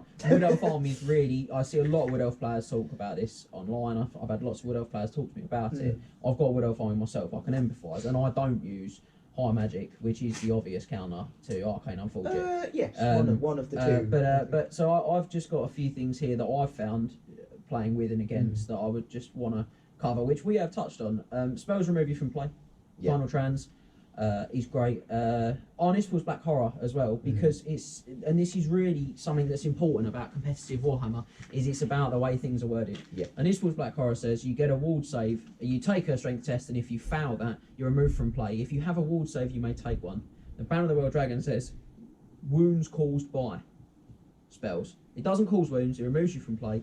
As a result, You don't get Honest that. Wars Black Horror completely ignores its ability. And I think that is the intent Yeah. as well. Yeah, I do absolutely. think, whilst it was never Um, FAQ'd, I do think that's the intent. And of that it. is the way that it's played at the Triple Crown GT as well. Yeah. So that, you know, they're also only one unit. Yeah, Good chaff you can play, play good around tie it. up play. It can minimise the impact of this item. That's not to diminish how good this item is. That's This item's phenomenal. fantastic. But I just don't want people to think that it's an unbeatable thing. Yeah, if you're it's- playing it's not. demons and wood elves or even Skaven to an extent, you probably hate the item. Yeah. Um, You say Wood Elves though. if Wood you're Elves playing Empire was- or Lizardmen, you probably don't care about it. Yeah, No. Wood Elves So- is the only army I've played against a Banner of the World Dragon army and beaten it. Yeah, well, because there are options. Wild Yeah. Riders are phenomenal Wild against it Riders, as well. yeah. Again, loads of attacks, reroll their hits because the White Lions don't. I mean, we made the Don't, assumption yeah. it's going on White Lions. It Other units are probably available, is. but I think that's where it's 9 going. times out of 10 in a competitive army, it's probably Yeah. a white line. Yeah, I've seen people put it on Phoenix Guard. This is a bit of a waste. You stick a Yeah. High Magic Wizard in Phoenix Guard, They've one gone for a spell, award and they're against basically everything. like they're on everything. Yeah. And you can have. I mean, we're going to discuss a list that John actually was a list I wrote, and John took it and won a Triple Crown with it. Yeah. And that was that is, you know, we'll talk about that, and that will cover some of that. So, last up is the Arcane Items Book OF. Now look, I'm everyone I reckon will disagree with me here. I know lots of people online are going to disagree with me now. I think this is the best item in the book. I think this is better than the Banner of the World Dragon. It has more utility. in the right. 55 points, Lord It's- only. it's- All right, it's- yeah. It's just too cheap. I reroll It's one just too dice cheap. every time I attempt to cast or dispel a spell. Every spell. It's phenomenal. Yeah, unlike the Botwood, right, it's good against everyone all of the Yes. time, because Yeah. because effectively, as long as I attempt to cast a spell, I can use this item, and I can guarantee that I'll attempt to cast a spell because I took a wizard with this item. It's reroll. It's reroll a dice, isn't it? It's reroll 1 dice for every attempt. Yeah. So this is the thing: is that if you go, I'm going to roll 2d6 on this spell that I don't really want, and I double six it, I'll reroll one of the sixes. Yeah. Stop myself from miscasting. It Yeah, gets. absolutely. I mean, it gets better in the. So I mean, there's a couple of critical extra bits here, as we discussed with the botwood. It's really good against a lot of armies, but against something like Lizardmen or Empire, it's actually pretty rubbish. This is good against everyone. This is the same goodness against everyone. And the only thing it probably a little worse against if they don't have a wizard, because you don't get the second part of re-rolling for But dispelling. you're still getting. But you're use still dominating a magic phase. 55 points for rerolling a dice. And I think that the thing that's really crucial here is that when you start looking at this item and saying, I've got +1 to cast for high magic from Liliath's for Liliath's Blessing, Yep. right? So I'm going on level 4, I'm getting an extra 1 for level, with the Liliath's Blessing. Yep. And 5 of my 8 high magic spells are cast on an 8. Which means that with this, I can 1 dice cast on successfully on a 3, and I can re-roll the attempt. This item effectively means that 5 out of 8 available spells to me, I can reliably cast on 1 dice. It's the consistency of it. It's just And consistent. I've got on here, it also maximises Shield of Safri for units. When you get those low power dice phases, you can still get the counters on. Now, other Law of Magics are available, but I think it's worth covering that. I know I'm in the minority. I know most people will tell me the botwood is a better item, but I think that if you're good at Warhammer, I'm this inclined item's to the best. agree with you that the book is better. I like the book best, I'm but inclined to agree with you. the other thing with the book, of course, is competing against Alariel and Teclis. So I think that's something. Whereas I the think botwood that's- combines with them. Yeah, doesn't it? I So, think that for me is what pushes the botwood above the Yes, book I as can the see that best argument. item in the book is because if you're going fully competitive, you're taking this to a tournament, you want to win, you're probably taking Teclis or Alariel, yes. and then you can't take the book. So Yeah, that for me is why the botwood is the best Yeah, item in the I book. can see that. Yeah. I think we're happy. So I think it's time Speaking of magic, to take a look at the Law of High Magic.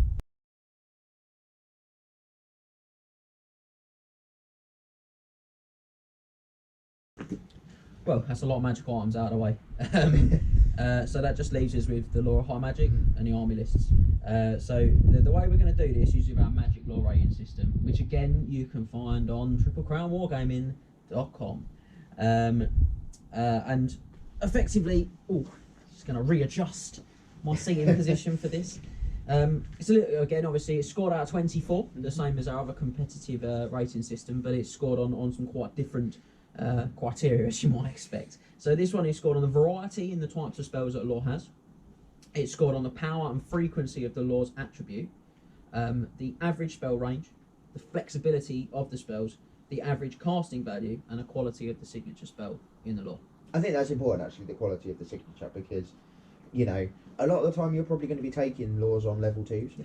And you want to guarantee those good spells. You can't guarantee that you're going to roll that number 6 unit killer spell, or It's the first thing you consider when you're looking at what you're going to absolutely. take on a support it's wizard. the first spell you read, to be honest, when you look at a lore anyway. Yeah. So let's go for high magic. So this is going to be scored out of 24 at the end.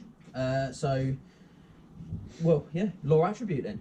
Let's begin with that. Shield of Safri. Shield of Safri. So every time you successfully cast a spell from this Law of Magic, you add 1 to the ward save of the bearer and any unit they're a part of, and that caps at a maximum of 3+. If models don't have a ward save, they Gives them a gain a 6+. 6+, and then that can be built up again. It's just a phenomenal attribute. Absolutely phenomenal. You've got several Phoenix units that have already got ward Yeah. saves in your book. And units that give units war saves. Yeah, Alariel, you got dragon armor, which the dragon princes Yeah. have. You can put on any Items that give character. war saves. Yeah. Magic res, things like that. It means, You to can be honest, combine it. it means you can probably save 15 points on your Lord's wall save, give them a 5-up wall, and cast the That's what I spell. often I mean, my Wizard Lord's always got a 5-up Yeah. because I just don't need to No. pass Passing it one out, spell save needs points. one or- And the thing is, yeah. this also works with conditional stuff like magic resistance. Yes. So I pop some Parry 3 saves. up, get a bang on a magic res, parry saves. I mean, high elves don't actually have a lot of parry Yeah, saves. they I think it's don't. only the item that gives them parry saves, or if they're No. heroes, Yeah, there isn't take really a any hammer sort and of shield. involved in the There isn't whole, in the whole army. But Actually, you know, if parry saves are available, it would work. Shield and Merwin. That's about it. Pretty much Is there? I thought there was a core No, core rule book. your magic finger item. blink or I thought there's a core rulebook magic can't You have activate shields? a parry save. No, not a parry. You have shields that say if you have a regular The sword. characters can have shields. Yeah, in general. so yeah. Don't get many. Look, it But just then they it make counters a weapons. major weakness to the army. It makes them more Yeah. survivable, and they're Yeah, low yeah. toughness, and they haven't got the world's greatest armor. So this is really good. Mm. And crucially, for the lore attribute in terms of power and frequency, it triggers on every spell you cast. Yeah. Massive. It gets a big score for that, and we'll cover that shortly. 2 signature spells for this one. You've got Drain Magic, and then you've this is an augment or a hex. You can cast it on friendlies or enemies. One of the few spells in Warhammer that can get both, and you can actually boost this for a 14, and it hits all friendlies and enemies within range. So So you can hit everyone, which is great. Cast on a 7 regularly 18-inch range. It's an undoing of an enemy's magic phase and entire stroke of a pen.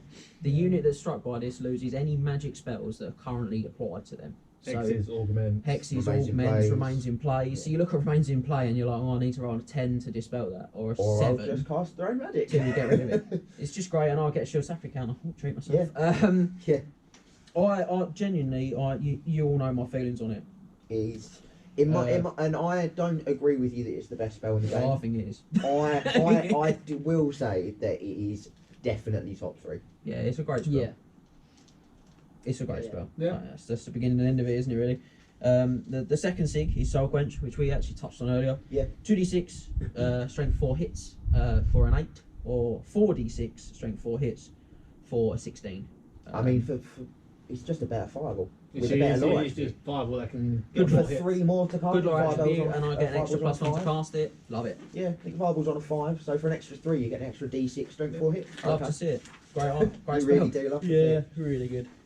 So, Rarely don't take both sigs on a caster, to be honest. Yeah, it's, to be fair. it's hard not to, Yeah. because you've Even got at level 2, they're both low It's- cast values. those 2 They're spells. both great spells. Yeah.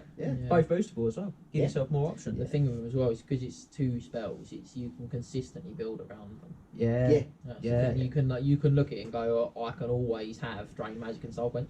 Yeah. So it's And just, and if it was only Drain Magic, you could say, okay, well against some armies, that's going to be literally useless.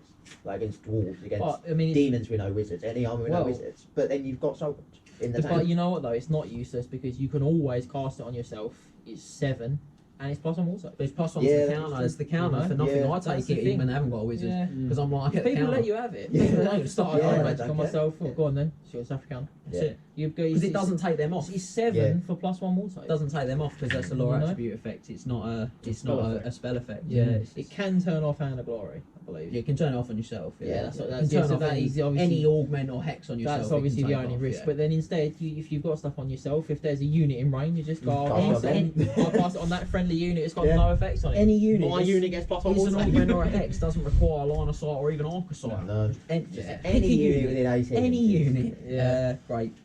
Yeah. So Apotheosis is spell 1. So this gives you back a wound. Cast on a 5 gives you back 1 lost wound. So low. Pretty sure it's a 5. Go on, It's Max. 5. It's 5 for 1 wound and a 10 plus for D3 wounds. D3 wounds on a 10. Yeah. So good. Like a lot of the lore, useful little spell. Frustrating for your opponents. Great in combined Placement with Frost cast value I've got written That's here. the problem. is. That's the problem. Combine it with a frost art. It's ridiculous. Phenomenal. They're already hard to wound and Yeah. kill. Yep. You keep You getting know, the wounds back. You're like, really? Two dice, feasibly 2 dice stuff. I mean, One. if you've got the Book of You've got Hoeth, just one you can dice. boost your value 1 dice. Yeah, you Because can. you cast it on a 5. Yeah, single loss win on a 5+, D3 on a 10+. Yeah. Also get fear.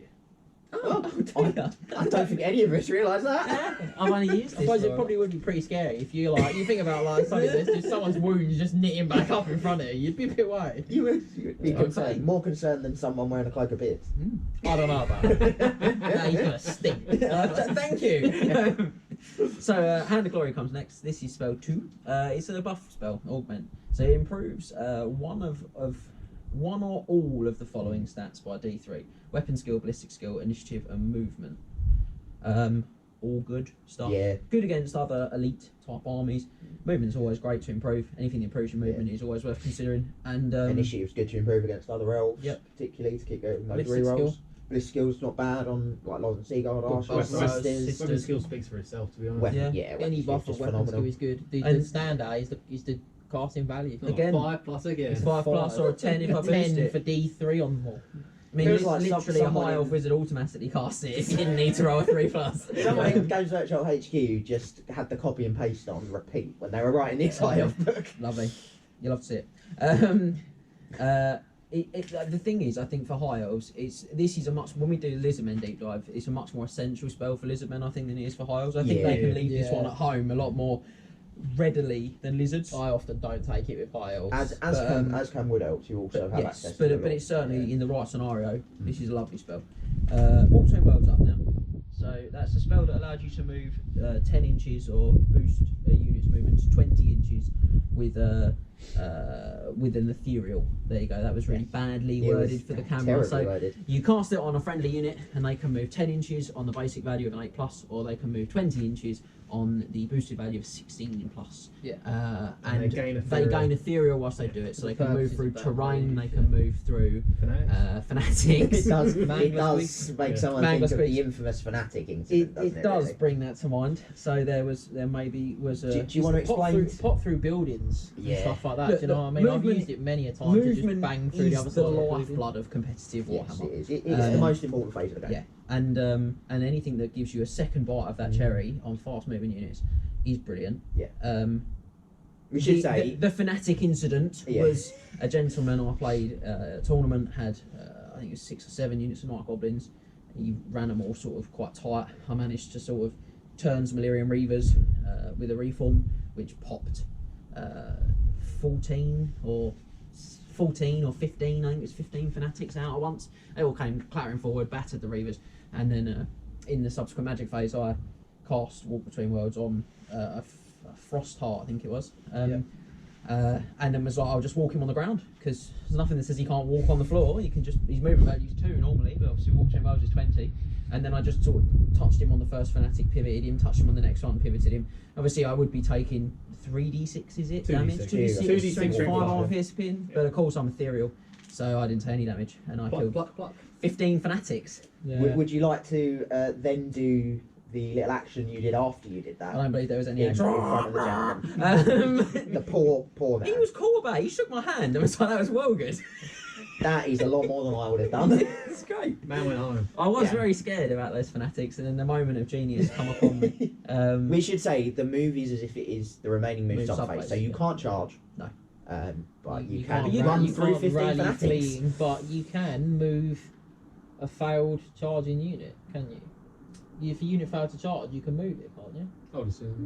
Oh no, it's the remaining move subphase, so you can't move in the remaining move subphase. So If no. you failed to charge, Yeah, Yeah, I But- would say no. But you can move a flame spire and make him fire again.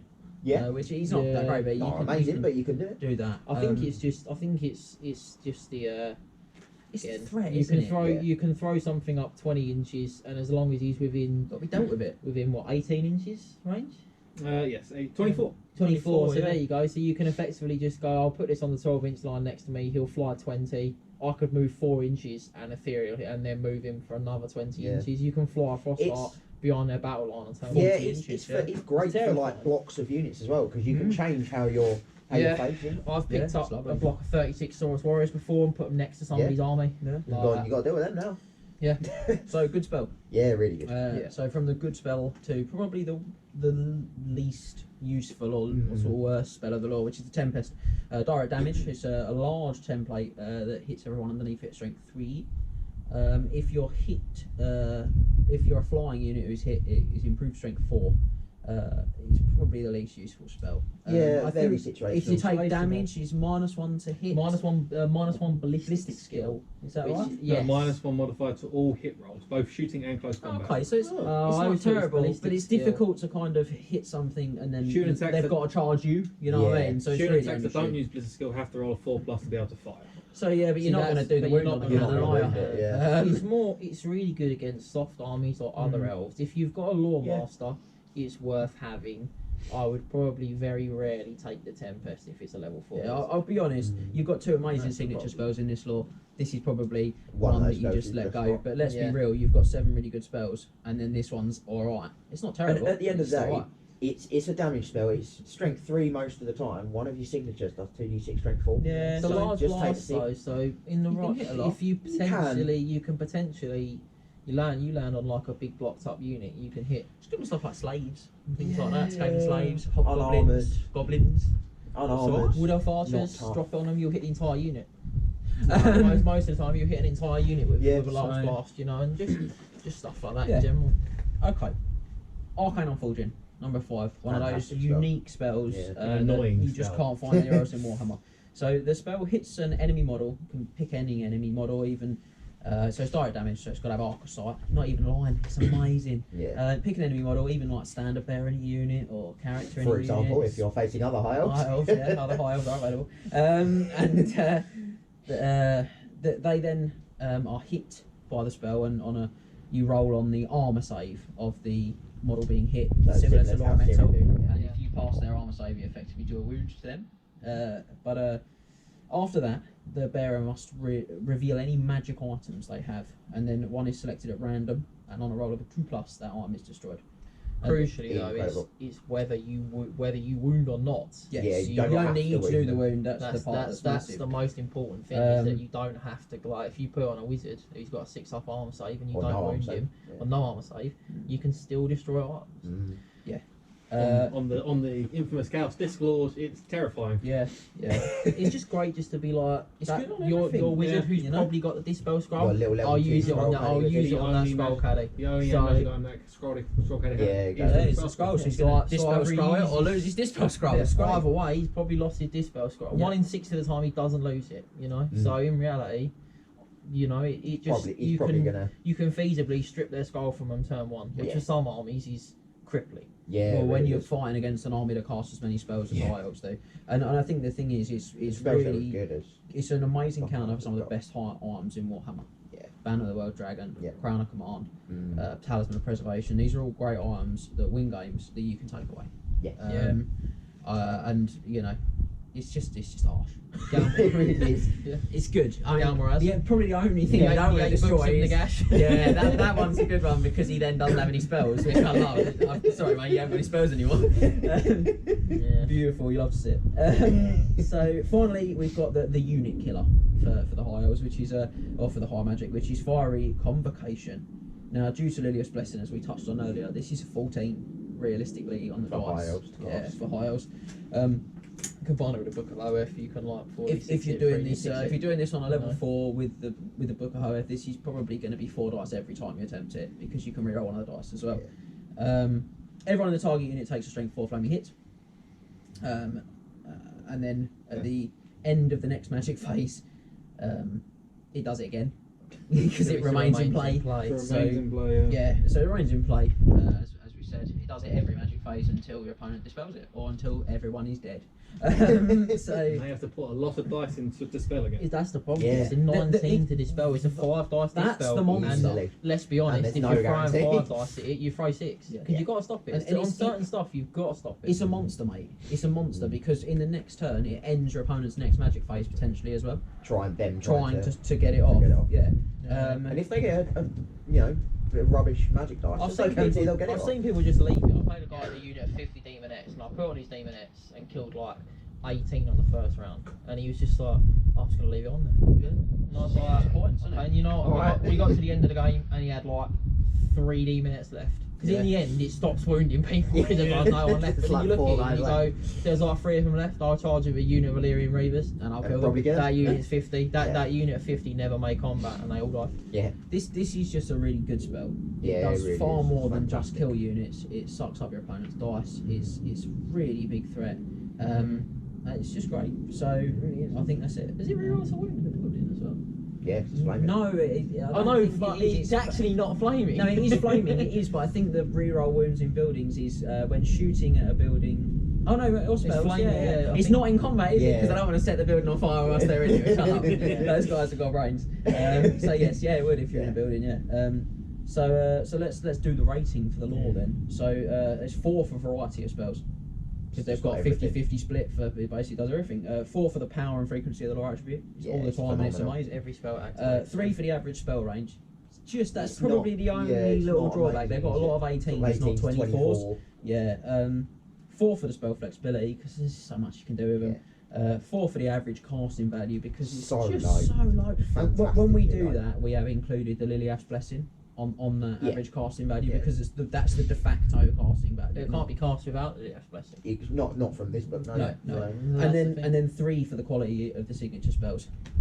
So almost peak in that bracket as well. It gives this a 22 out of 24. Strong. I don't think there's many laws in Warhammer that reach those heights. No, not really.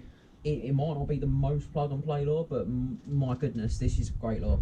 Yeah. If you're a middlingly good, middlingly competent fantasy player, you'll get a hell of a lot out of the lore of high Yeah, magic. you really will. And there's never a game that I turn up to with high magic and think, I wish I had this haven't spell. got a tool Yeah. for that. I've definitely got a tool for it. The only time I'm disappointed is that I roll 4 dice on 8 spells when really I'd like to roll 6 or 8. So, yeah, you'll have to see it. You really do. Yeah.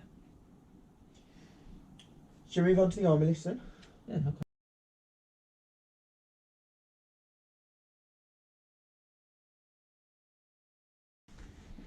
Right, so just leaves us with army lists now.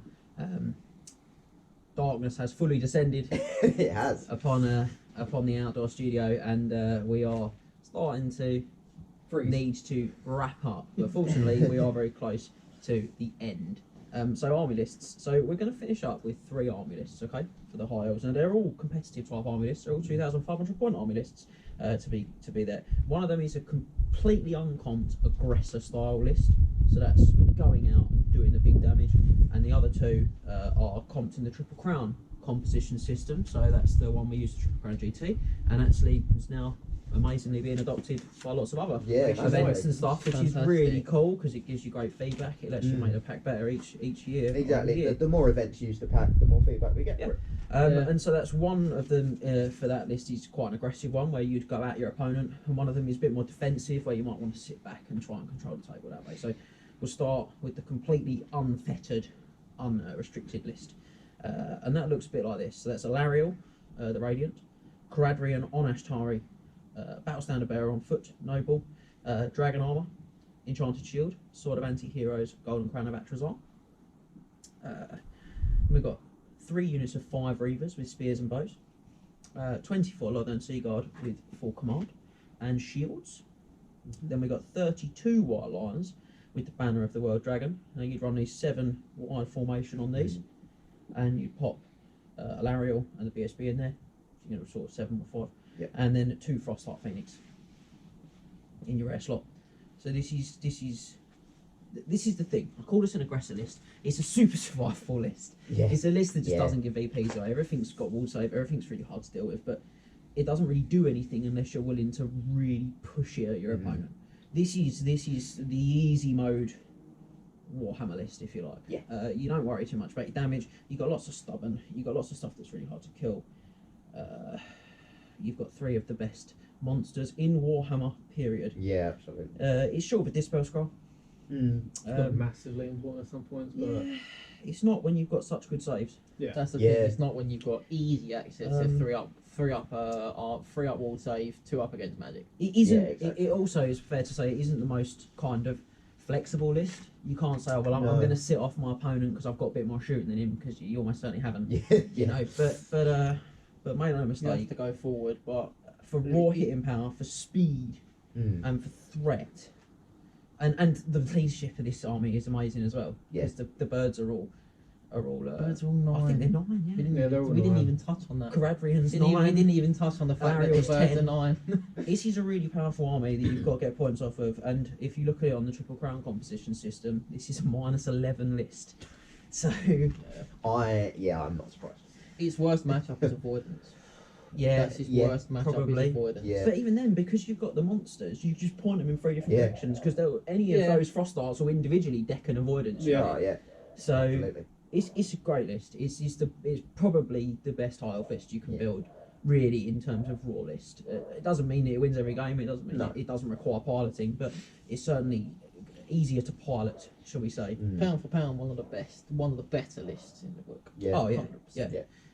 What law would you take on Alariel in that? Oh, I would take high. on high. Yeah, I don't see why I wouldn't. All of her on high. Yeah, it's flexible. I mean, I think there might be some times that I went, if I was playing avoidance, I'd probably go, well, I'll tell you what, I'll take 1 on light, just so I can throw for Shems or throw for have banishment, another magic because missile. Shems is a guarantee, it's another missile. Yeah. But I mean, yeah, realistically, high. Probably She's all going to high. give those white lines a 3-up wall I think save. she's at- Yeah. I think Against she's non-magical at her attacks, best she's going to on get a 2-up wall save from Yeah. the Banner of a Dragon against magical attacks.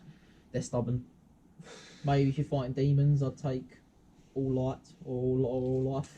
I Maybe. don't think I'd bother. I think I'd just stick them all. Oh, yeah, I suppose because the lore attribute's less Yeah. useful against demons, isn't Yeah, it? So, yeah, because, maybe. because you've got the botwood Yeah. unit. Yeah. Like life isn't bad because the whatever wounds do get through, you can regrow. It's pretty horrible, isn't it? You can know, give or wins you back can to the just make Phoenixes with the yourself- attribute. Again, the you power can make of this yourself list, toughness with the toughness subsitting 6 or toughness what- 8. what law of magic You know? we choose to change at the start of a game. Yeah. So they just don't wound So you. you just win You more. Yeah, so this is good. This is good stuff. This is why high elves are a really top tier army. Yeah, It's why they're absolutely. popular at a competitive level. Done. Popular but unpopular. So now we'll take a look at the Triple Crown lists. Now we've got a couple here, a couple of different variations. Now the first one we're going to look at is actually the list that won what was Triple Crown 5 before we The most recent Triple before Crown. we rebranded as the depends when I watch a video, doesn't it? Well, it does, yeah. You know what? Before we sort of rebranded Triple Crown to GT and put years on it, basically. So this would have been the Triple Crown that took place in 2019, for flavour reference. And this is actually the list that won. This is the winning list of Triple Crown 5 in 2019. And this is again, it's an aggressive list. It's the type of list you go at your opponent. Unlike the first list, it's a little more flexible. It can hold off if your opponent doesn't have any shooting. So this is an Archmage on the Law of High Magic with the Book of Hearth and the 5+ wall save, Talisman of Endurance. Then there's a Noble Battle Standard Bearer with a Sword of Anti-Heroes, the Enchanted Shield and Dragon Armour. It also has a Wizard, a Mage, level 2 with the Law of Life. It's nothing, no airs or graces on that Wizard, just simple. No scroll, again. 5 Reavers with bows from spears, 5 Reavers with bows and spears, 5 Reavers with bows and spears. 26 Lothern Seaguard with shield and full command. And then we had 25 white lines with the Banner of the World Dragon. That was to just duck under Avoid that comp point. threshold for the comp. Yeah. 7 wide again. And this is the Life Wizard, the level 2 Life Wizard and the BSB. We sort of going in there in general. Obviously characters do sometimes bounce around, but Yeah. you know, it's good to generally have plan fixed where ideas they're going to for where be they're gonna go. and then move Yeah. them later if you need to. And then 23 Phoenix Guard with the full command, the Razor Standard, and then the Archmage spends her time in there. So that gives you a 6x4 block that's armor piercing, fighting in 3 ranks, 3 up wall save. Super Amberley. Yeah, Yeah, and then one spell and Very it's got hard 3 to get rid up of. again 2 Frostart Phoenixes, and these guys are a recurring theme if you want to go and They attack are your bread and opponent. butter of competitive high off armor list. They aren't really are. So it's a -5 on the comp score. Mm. So you see, it's not quite as heavily hit as that unfettered -11, but there's still some serious comp Yeah. on this list. It's, Oh yeah. it's still And it's proved its chops by winning a Triple Crown tournament. yeah. Yeah. It did. When you play 5 games across 2 days, that minus you're only minusing 1 across those 5 Yeah, games. So if your yeah. list is consistently going to perform, and a list like that really will, then you can win a GT with Its it. last Like, game was mirror matchup as you, well. you're much better if Its you're last game playing was with versus the, high elves, which is never easy. No. Especially when it's almost a duplicate list. yeah. if you're playing with a Triple Crown GT compact and you're using that on a 1-day event, then actually the plus type lists where you go Generally and build do up with the a soft lot better. choices, they actually do better. Yeah, Triple Crown Because is they're made not they're for not events. required to kind of do that, you know, consistently win by a good margin to Yeah. actually win the GT.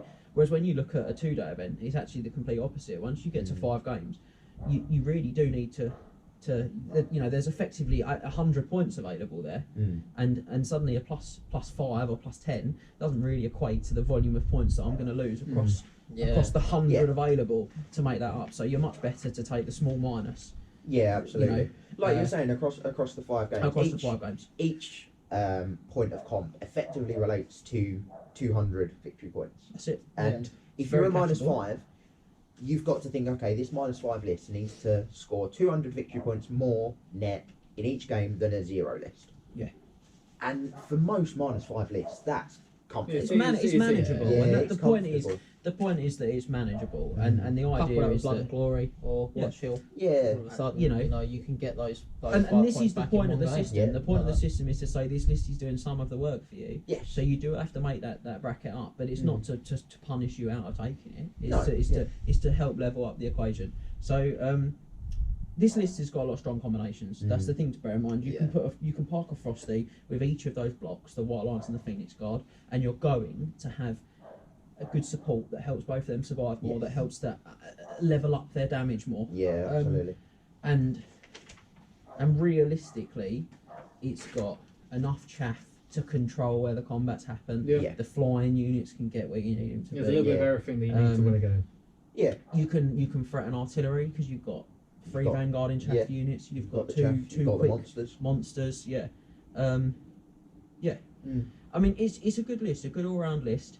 And the minus and the always strikes last helps the white lines to be hit first. Yeah. It's got monsters for thunder stomping. It doesn't have a huge amount of range threat, No, but it's got some. you got it in the Ranges spells in as well. shooting, because Yeah, but you've got spells to That's support. it, yeah. So you've got look. This is a really good all round list. Mm. This is what having a good all round list looks Absolutely. like. But if you're not willing to attack, it's not going to win consistently. Yeah. And the No. skill of the player is knowing when It's a to bit hold more back to a little hold off more and when and to to go in and go all all out. out. You know. And that's where like a list only does so much work for you. Yes. But this is a good Yeah. competitive high elf army list. So I agree. I do. and we'll look at the final one, which is defensive playing type list. Mhm. Now, this is really similar to a list that I used about 6-7 years ago. It was only a 1-day tournament, and it wasn't using Triple Crown comp, Mm. but this is in a Triple Crown comp version, if you Yeah. like. Yeah. There was a comp system, but it was quite a long time ago, so I have to hold my hands up and say I can't quite remember. But this was a legal list within it, so this one's quite different. It's tech list with the 8 laws of battle magic, Mhm. and there's noble, sword of anti-heroes, enchanted shield, dragon armor, luckstone. That sort of anti-heroes noble, I'm a big fan of. I really Yeah. rate what he brings. This one, handmaiden of the ever queen, reaver bow and a potion of strength. 3 units of 5 Illyrian reavers again with the same loadout as the others. 28 Lothern Sea Guard with full command, so slightly bigger unit. Mm. And then 25 white lions with full command. Banner of the Dragon, 7 white. It's just so It's Copy and paste. consistent. Copy and It's paste. so consistent. Why would I not have Yeah. it? And then I put Protectless and my BSB in there, so you're Mm. using these quite differently now. You're not looking to throw these forward in a Need to surge protect type these attack. switch These are people. now the bunker for your quality. And again, they're quite scary bunker that people can't just chuck anything into. Mm. 2 Sky Cutter chariots with bolt throwers. Interesting choices. 2 eagle bolt throwers, eagle claw bolt throwers. 1 great eagle, and 19 Sisters of Avalon with the champion. So it's really different style of list. Very. Yeah. No Frosties is. No a lot of- Frosties, yeah, no Frosties is big. So I have used a People are variant. Of, happy to see no frost. Yeah. Yeah. I have used a variant of this list where you swap the 2 Sky Cutters for a Frosty because they're a direct Because swap they're of great. points. But it's worth saying that he's just really standalone good, but he doesn't. Doesn't actually really This give a list lot is for not that a list. combat mix it Yeah. up list particularly, so he sort of doesn't do everything he can do. He's still very good, but this is only a -3, so this is a Yeah. competitive list with a really powerful character like Teclis, -3 and the Banner one of the World best Dragon. characters in the game. and I've got Yeah. I've got that up because I've got some of those softer Those choices. plus So Oh yeah, you've offset. I've offset with a lot of Lot, soft, yeah. I mean, just the Sky Cutters. Banner of the World Dragon and the tech list is -6. So it's got some of those obvious bring overs like Yeah. the White Line Bunker, but it plays quite dramatically differently. Yeah. This is a classic castle denied flank type deployment where you have like effectively your White Lions in that corner area, and you'll have your flank your chaff type Yeah. units to protect them. You've got your sisters and a bolt thrower supporting them. Behind your White Lines you have your Sky Cutters, which again Ready to can charge over shoot the bounce top. over the top Charge, and yeah. still shooting off of that thing. And the whole list is built around the one big man, which is Teclis. Yeah. Yeah. It's And- where tech list sings because you can like take fast protection on light.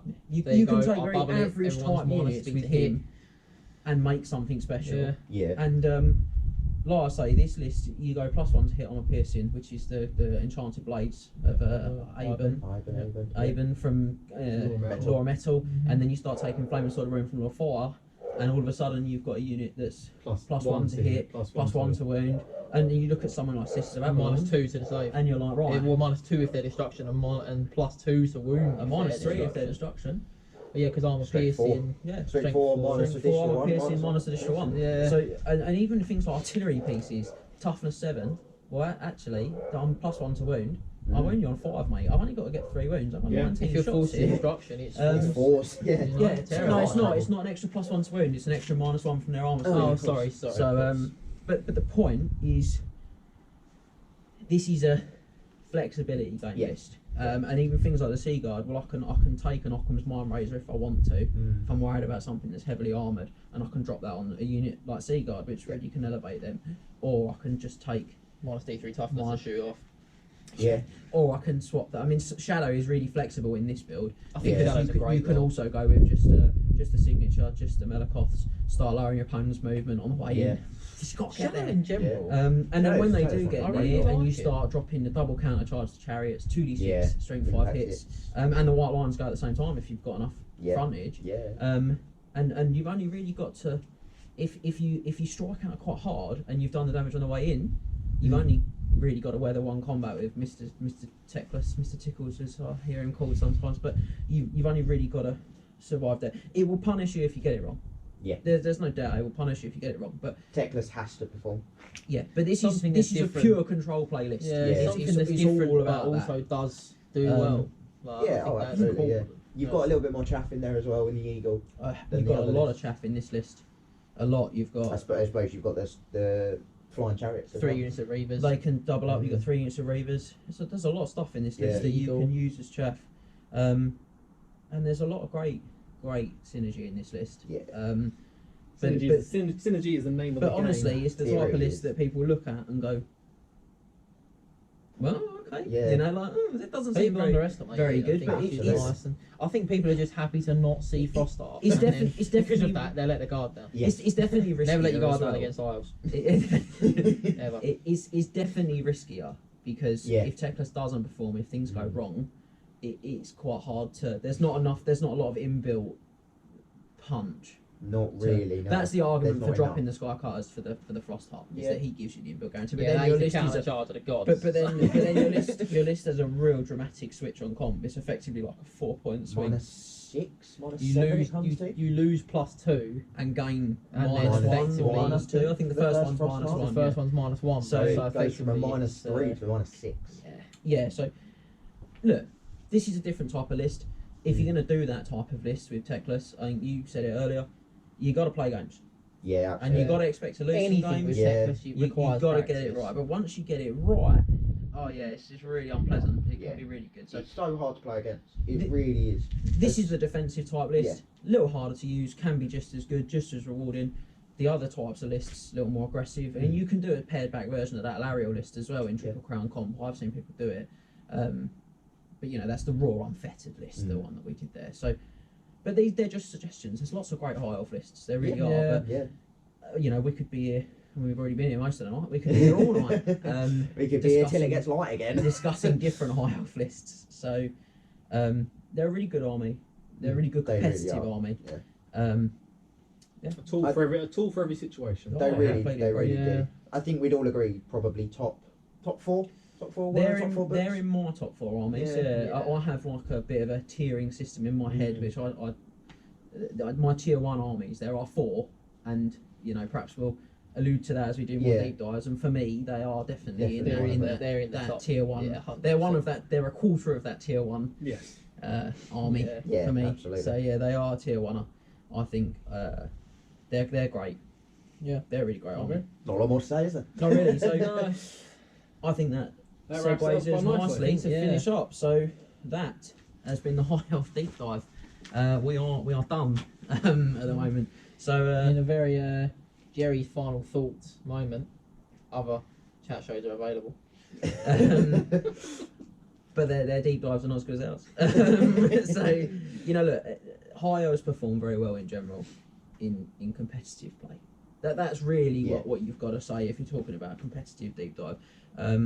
And I hope that this really helps everyone to understand them a bit more, understand the ways you can use them a little bit more, And how to also, play against them as well. yeah, and that's it.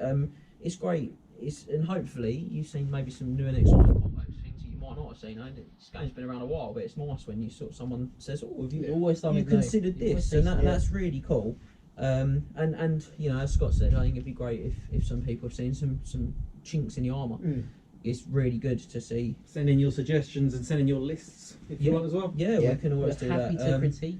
You know, give us your lists, feedback on the yeah. socials, share your lists, ask us questions, whatever you want to do.